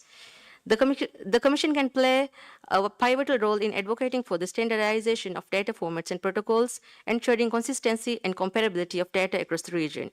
This harmonization would facilitate cross-border risk analysis and enable a more comprehensive understanding of disaster risks. Lastly, by encouraging member countries to engage with local communities in data collection efforts, ESCAP can help countries to tap into valuable local knowledge and experiences, enabling more targeted and community-driven disaster preparedness initiatives. Through these actions, UNESCAP can make significant strides in enhancing the availability of risk and disaster preparedness data and contribute to building more resilient and prepared societies, thereby contributing to achieve the goal of Early Warnings for All initiative across the Asia-Pacific region. Thank you. Thank you, distinguished delegate from Maldives. Now I invite the distinguished delegate from the Russian Federation. Благодарю, госпожа председатель. Как уже верно подметили ряд делегаций, проблематика уменьшения опасности бедствий за последние десятилетия приобрела важнейшее значение и актуальность на фоне роста количества и масштаба этих опасных природных явлений. Азиатско-Тихоокеанский регион больше других частей света подвержен природным катаклизмам, последствия которых наносят масштабный ущерб социально-экономическому развитию стран региона и зачастую сводят на нет усилия стран в области выполнения целей устойчивого развития. Достаточно вспомнить недавние землетрясения в Турции и Сирии. Это, как ничто другое, подтверждает актуальность задач обеспечения последовательного учета вопросов, уменьшения опасности бедствий в планировании программ развития. Российская Федерация неизменно выступает за наращивание международного сотрудничества в деле уменьшения опасности бедствий и укрепления устойчивости к ним. Мы поддерживаем усилия ООН на этом направлении и считаем, что залогом эффективности работы на этом треке является реализация совместными усилиями всех государств-членов адресных стратегий уменьшения опасности бедствий, поддержания профессионального диалога экспертов и плотного контакта профильных национальных служб. Мы исходим из того, что Сендайская рамочная программа действий остается основным центральным механизмом обмена опытом и наилучшими практиками в целях укрепления глобальной и региональной архитектуры международного сотрудничества в области уменьшения опасности бедствий. Важнейшую роль в претворении целей установок программы в жизнь призваны выполнять региональные экономические комиссии. По нашей оценке, ESCAP достаточно эффективно осуществляет свои функции по координации усилий государств-членов на этом треке. Не менее важное значение имеет соответствующая информационно-аналитическая работа комиссии. Мы хотели бы выразить благодарность секретариату за ежегодную публикацию Азиатско-Тихоокеанского доклада о стихийных бедствиях и регулярного обновления интернет-ресурсов, которые посвящены тематике уменьшения опасности бедствий в регионе. Госпожа председатель, Российская Федерация активно участвует в сотрудничестве в области уменьшения опасности бедствий в регионе, как в двусторонних форматах, так и задействуя потенциал ESCAP, и продолжает оказывать донорскую помощь в целях укрепления потенциала чрезмерного реагирования стран. В общей сумме по всему миру Россия предоставила на эти цели более 270 миллионов долларов. Адресное содействие в деле повышения устойчивости к бедствиям оказывается малым островным развивающимся государством Тихого океана по линии ПРООН, других оперативных программ, фондов и спецучреждений Организации Объединенных Наций, Международной организации гражданской обороны, а также иных форматах.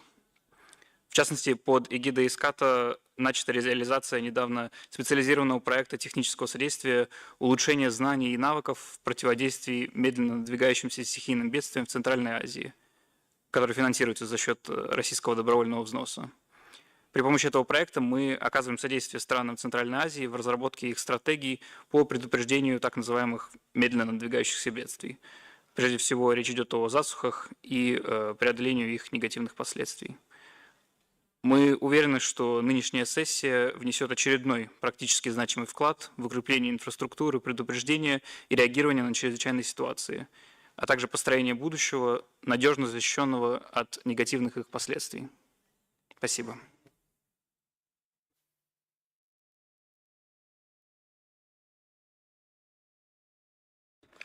Thank you, distinguished delegate from the Russian Federation. Now I invite the distinguished delegate from the United States of America. Thank you, Madam Chair. The United States is very pleased to participate in this year's Committee on Disaster Risk Reduction and would like to thank all the participants for their continued commitment and leadership in improving effective and efficient humanitarian assistance. The work of the United Nations, other international organizations, NGOs, and others is vital to reducing disaster risk and increasing resilience. As we have seen, compounding crises such as climate change, pandemic disease, and conflict exacerbate disaster risk, especially in fragile and conflict-affected states where access to investment in disaster risk reduction is limited. And although we have achieved progress in understanding disaster risk and improving governance, we still face challenges in fully realizing disaster risk reduction for all. As part of the U.S. commitment to reduce the impact of climate-induced disasters and achieve real tangible progress, in 2021, President Biden launched his Emergency Plan for Adaptation and Resilience, also known as PREPARE. PREPARE will help 500 million people in climate-vulnerable developing countries adapt to and manage the impact of the climate crisis through 3 core pillars. First, the U.S. government will partner with countries to strengthen end-to-end climate information systems, including climate and health early warning systems, to equip communities with the information they need to take effective action before a climate-related disaster strikes. Second, we will support locally led and equitable adaptation by strengthening capacity to mainstream resilience into policies, programs, and budgets, particularly in food, water, health, and infrastructure systems. Third, we will work to unlock financing, including private capital, to support climate adaptation action across national, subnational, and local levels, especially in countries and communities vulnerable to the impact of climate change. There is no doubt that we can save lives, alleviate suffering, and lessen the economic and social impact of disasters, especially if we partner with civil society, NGOs, educational, scientific, and technical institutions, local and regional governments, the private sector, and other stakeholders. So, we call on all ESCAP members and stakeholders to prioritize engagement with local communities and vulnerable groups in the development of new solutions that are responsive to the needs of those most effective. In our view, it is essential that we involve all stakeholders, including women, girls, youth, persons with disabilities, indigenous peoples, and members of other underrepresented groups in disaster risk governance to ensure we leave no one behind. Together, we can build on our commitment to advance disaster risk reduction and increase resilience for all. Thank you. Thank you, distinguished delegate from the United States of America. I now invite the distinguished delegate from Fiji. Thank you, Chair. We're pleased to contribute to the deliberations this afternoon on the proposed strategy for early warning systems for the Asia-Pacific region. As a small island developing state, Fiji is exposed to a variety of hazards that have had profound impacts on key sectors, our economy, and the livelihoods of our people. Hydrometeorological hazards such as tropical cyclones, drought, and flooding are on the rise. And we can clearly see the impacts of climate change in decreasing frequency and intensity of these hazards and disasters when they do occur in our country. We fully recognize the danger and risk that disasters and climate change pose to our island nations, and we are grateful for the continued emphasis on disaster risk reduction that UNESCAP places in its strategic vision for the region. Early warning systems are a relatively cost-effective DRR intervention that has been proven to lower fatalities when disasters happen. We are therefore fully embracing the SG's Executive Plan on Early Warnings for All initiative. A proposed regional strategy to support its implementation is therefore highly relevant, and Fiji fully supports UNESCAP's lead in this regard under its mandate, ESCAP Resolution 79/1, paragraph 2G and 3C, entitled Accelerating Climate Action in Asia and the Pacific for Sustainable Development. Fiji also fully supports the 4 recommendations of the platform, meeting yesterday as just presented by Mr. David Cobelli of the UK Met Office prior to this intervention. On the Pacific front, recently our Pacific Forum leaders adopted the 2050 strategy for the Blue Pacific continent, which advocates, amongst other issues, for proactive disaster risk reduction and climate change adaptation measures that ensure all Pacific peoples remain resilient to the impacts of climate change and climate-induced disasters. Fiji remains committed to promoting sustainable development through DRR and stand ready to work with all our partners and countries in Asia and the Pacific region to ensure experiences and best practices are continuously honed and shared for a better future for all of us in the region. Chair, allow me to briefly share on the work that Fiji is doing in the early warning space. In Fiji, early warning systems are well established for the hazards that often affect us as tropical cyclones and floods. But as closest neighbor to the Kingdom of Tonga, we struggle to calculate the possibility of a tsunami occurring when the Hunga Tonga Hunga Pai volcano eruption occurred in February last year. This highlights the work that we need to do to ensure a comprehensive and end-to-end early warning system that is cognizant of all potential hazards and prompts the appropriate actions from those who are at risk. In this regard, as a small island developing state, we are fraught with challenges that may inhibit our good intentions to fully embrace and deploy an effective multi-hazard early warning systems for Fiji. Some challenges faced relates to governance, policy, law, coordination, advocacy, silo operations, narrow domestic absorption capacity, and the need for organizational transformations, to cite a few.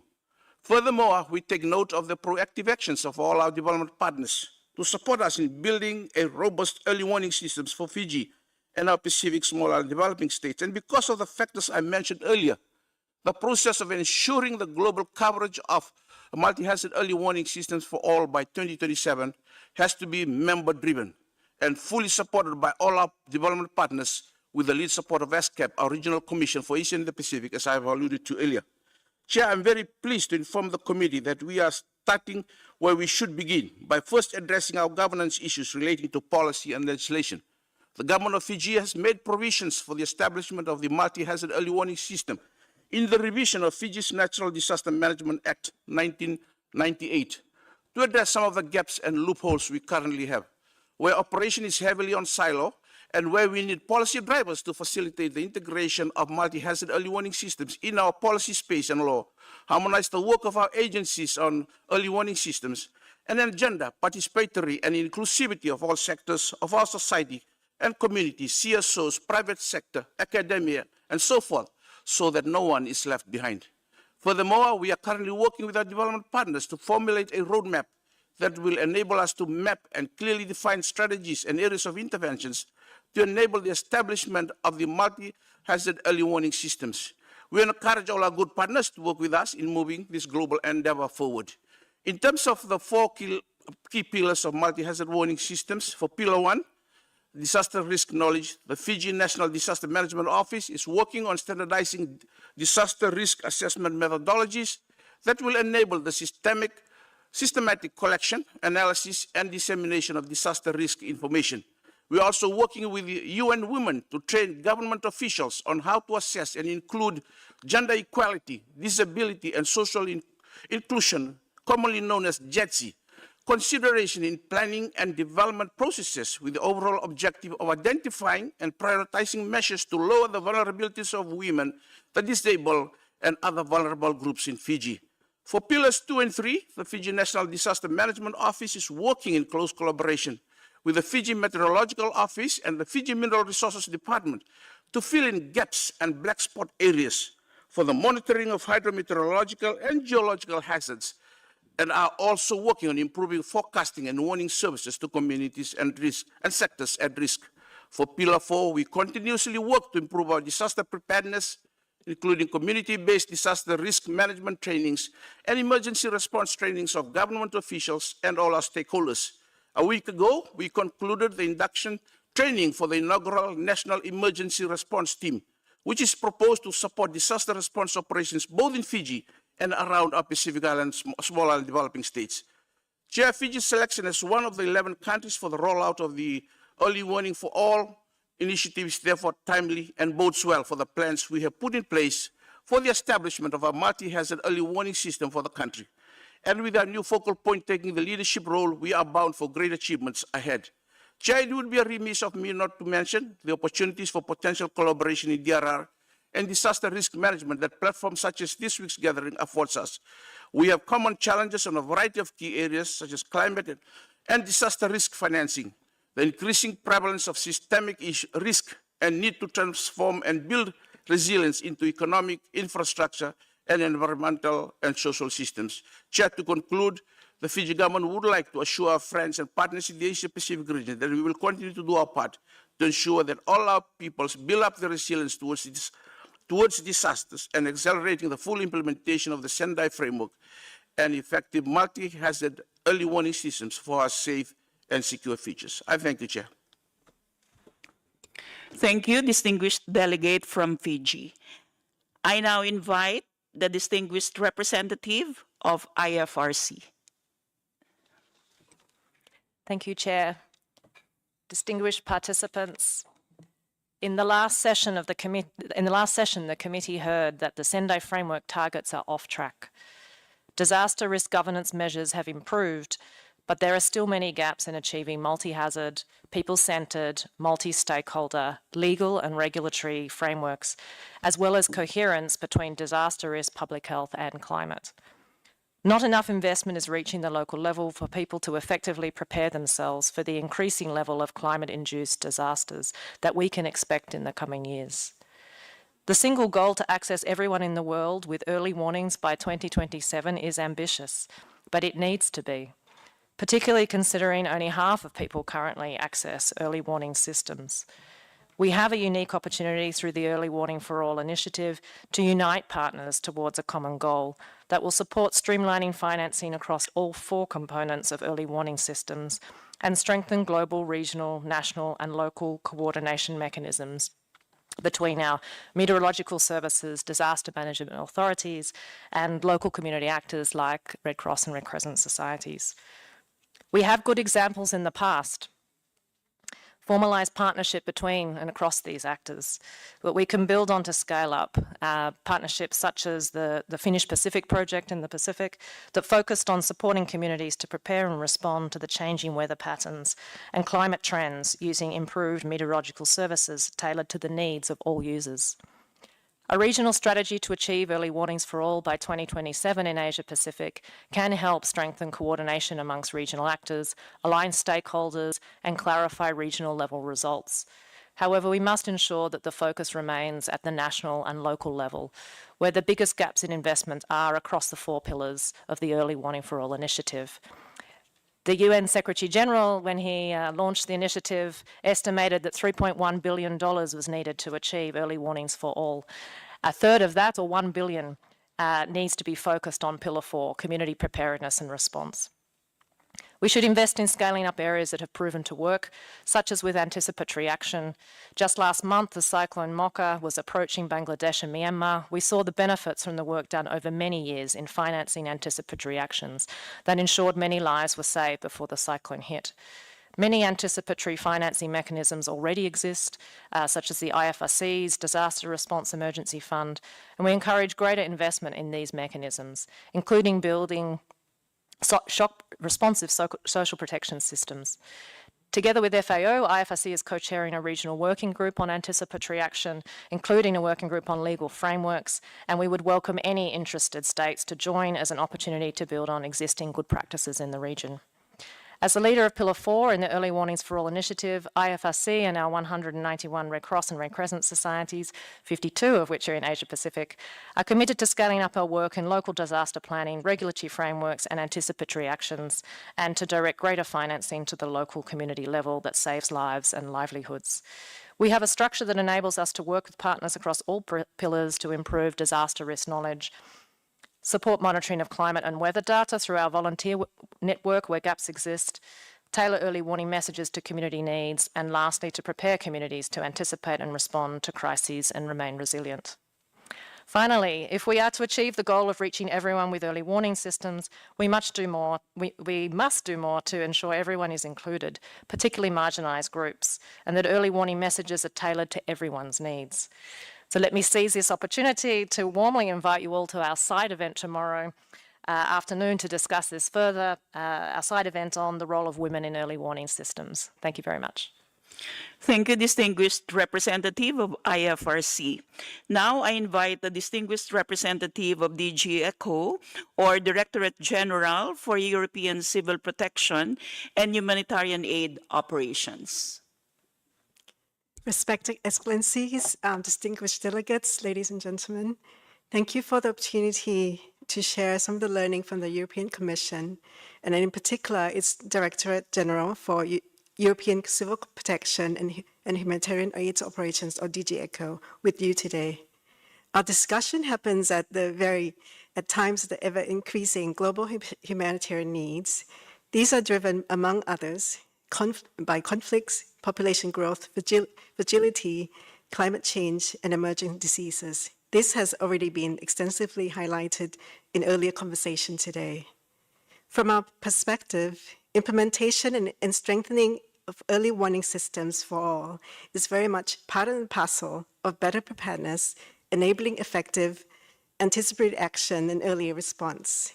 This is one of our 4 global key priorities of DG ECHO Disaster Preparedness Policy, which was published in 2021. Our approach to disaster preparedness also takes into account of the growing importance of climate fragility, conflict work streams within the EU, and to help countries most exposed to climate change adapt and boost their resilience. DG ECHO's outreach is global. I would like to refer you to the EU's contributions through DG ECHO in Asia-Pacific region, where effective early warning systems for all, risk-informed and anticipatory approaches have enabled better preparedness and decision-making at all levels to ensure protection of lives and livelihoods of the most vulnerable populations. So implementing the anticipatory approach, building capacities to define and act upon impact-based forecasting, pre-agreed triggers, and early action protocols are vital areas of work. DG ECHO supports piloting these approaches in countries in South Asia like Bangladesh, Nepal, and Pakistan, and in Southeast Asia, in the Philippines, Vietnam, Cambodia, and Laos PDR. To take a real-life example, building on DG ECHO's investments to assess communities living at risk in the cities of Cotabato and Marawi in the Bangsamoro Autonomous Region of Muslim Mindanao, or the BAM region, in the Philippines, the capacity for close monitoring of flood-prone areas has been reinforced. So in the early October 2020, when PACASA, or the Philippines Forecasting Agency, predicted heavy rains over the area of Maguindanao, together with local authorities, DG ECHO partners were prepared to act early. Once the pre-agreed trigger was reached, preemptive cash payments were issued to the vulnerable households living in flood-prone areas. So for Ms. Babo, this meant, despite for not being able to work to buy rice for her family, which she cooked for porridge, flooding also interrupted Ms. Babo's capacity to work in the previous years. when she had to borrow actually 3,000 peso, Filipino peso, which took her 8 months to pay back. So in contrary to 2019, in 2020, Ms. Babo did not have to borrow cash in order to, at a high rate in order to recover. So as a result, she saved at least 300 peso in interest. Just to end this statement, so the EU welcomes the deliberations of the regional strategy for early warning for all in 2023 to 2027. So we remain committed to the contribution towards this commitment. Thank you. Thank you very much, Representative of DG ECHO. Now I invite the distinguished representative of the International Center for Integrated Mountain Development.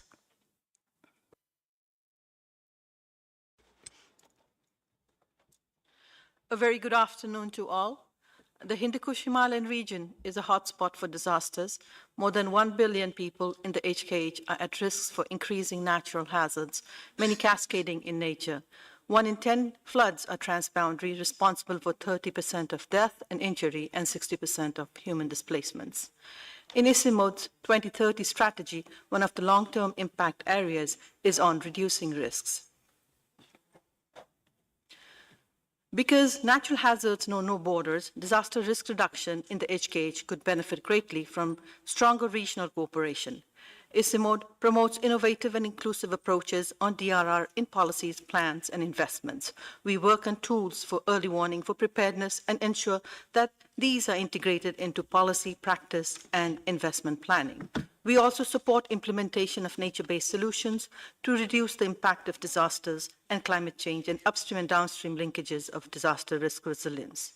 ICIMOD, together with its partners, has been working towards promoting regional cooperation in sharing of data and information through the HKH High Course Initiative. To support the regional member countries in forecasting and early warning, high-impact weather assessment tools have been developed, as well as regional flood outlooks. At the community level and cross-border, ICIMOD developed community-based flood early warning systems and piloted in 4 countries, Afghanistan, Pakistan, India, and Nepal, and recently in Malawi, Africa. All of these activities contribute to the WMO and UNDRR initiative on early warning for all. The midterm review of the Sendai framework for disaster risk reduction 2015 to 2030 highlights the need for strengthening regional mechanisms to reduce the risk of and enhance early warning and preparedness for transboundary disasters. It is thus very timely to have a regional strategy to achieve early warning for all. The regional strategy developed by UNESCAP is an important step towards promoting the implementation and strengthening of early warning systems for all as key adaptation strategies. This regional strategy could serve as a basis for strengthening regional cooperation. ICIMOD, being a regional knowledge and learning center, supports the regional strategy to foster regional cooperation in the Hindu Kush Himalayan region and build on our comparative advantage. Thank you very much. Thank you, distinguished representative of the International Center for Integrated Mountain Development. Now, I invite the distinguished delegate from China. 谢谢主席女士，感谢3位专家组专家的发言。主席女士，在全球气候变化的背景下，极端灾害性天气广发、频发、重发、并发，早期预警能极大地减少灾害带来的经济损失和人员伤亡，也越来越成为提高气候变化适应能力的有效手段之一。通过多年的实践，中国已建立了政府主导、预警先行、部门联动、社会参与的防灾减灾工作机制。2022年，中国气象预警信息发布公众接受率达到 97.7%， 公众满意度达93分，气象信息为中国公众挽回的灾害损失达700多亿美元。同时，中国已建成全球规模最大的地震预警网，有效提升了地震的救灾能力。在 ESCAP 框架下，中国科技部国家遥感中心通过空间技术应用，促进可持续发展区域计划，向区域受灾国家提供灾害卫星数据，帮助其开展灾情实地核查、分析评估和预测预警。2023年4月，“一带一路”全民早期预警高层论坛在北京举行。中国生态环境部、中国气象局和世界气象组织签署了支持联合国全民早期预警倡议合作协议，致力于提升包括中国在内的发展中国家全民早期预警和适应气候变化能力。主席女士，中方赞赏联合国秘书长提出的2023至2027年全民预警行动计划，也期待在尊重各国优先发展事项、灾害特点及经济社会发展情况的基础上，各方能积极合作，推进行动计划的落实。中方也愿继续通过多种方式促进全民早期预警领域区域合作，愿为其他国家加强全民早期预警提供支持，分享经验与良好实践，与区域各国加强团结合作，共同提升监测预报预警能力，增强经济社会发展的韧性，造福区域人民。谢谢主席女士。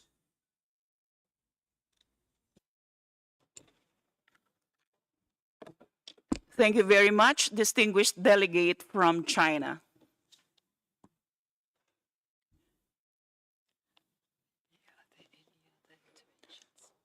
Are there any other statements from the floor?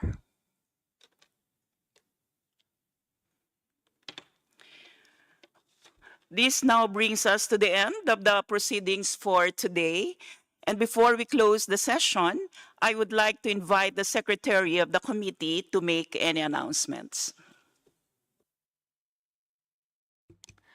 Thank you very much, Chair.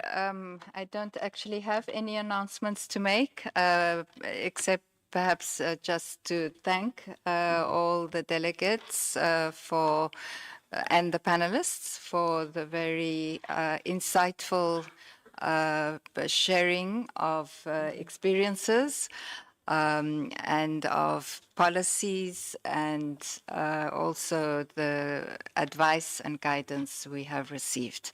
Highly appreciated, and looking forward to working in partnership with everyone. Thank you very much. Thank you. We will reconvene at 10 o'clock tomorrow to resume. Japan.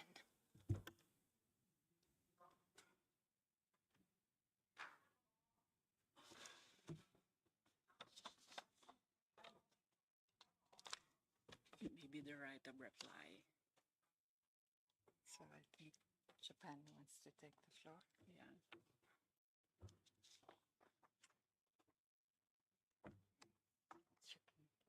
You can give the floor to Japan. I now recognize our distinguished delegate from Japan. If our delegate would like to make a statement.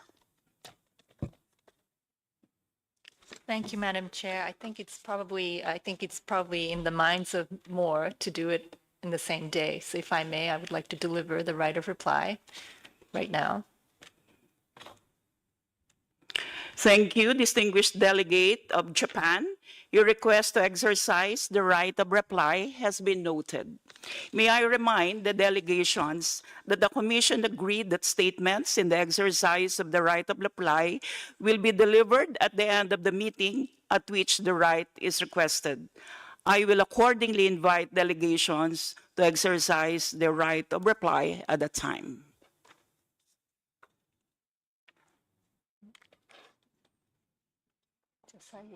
Thank you very much.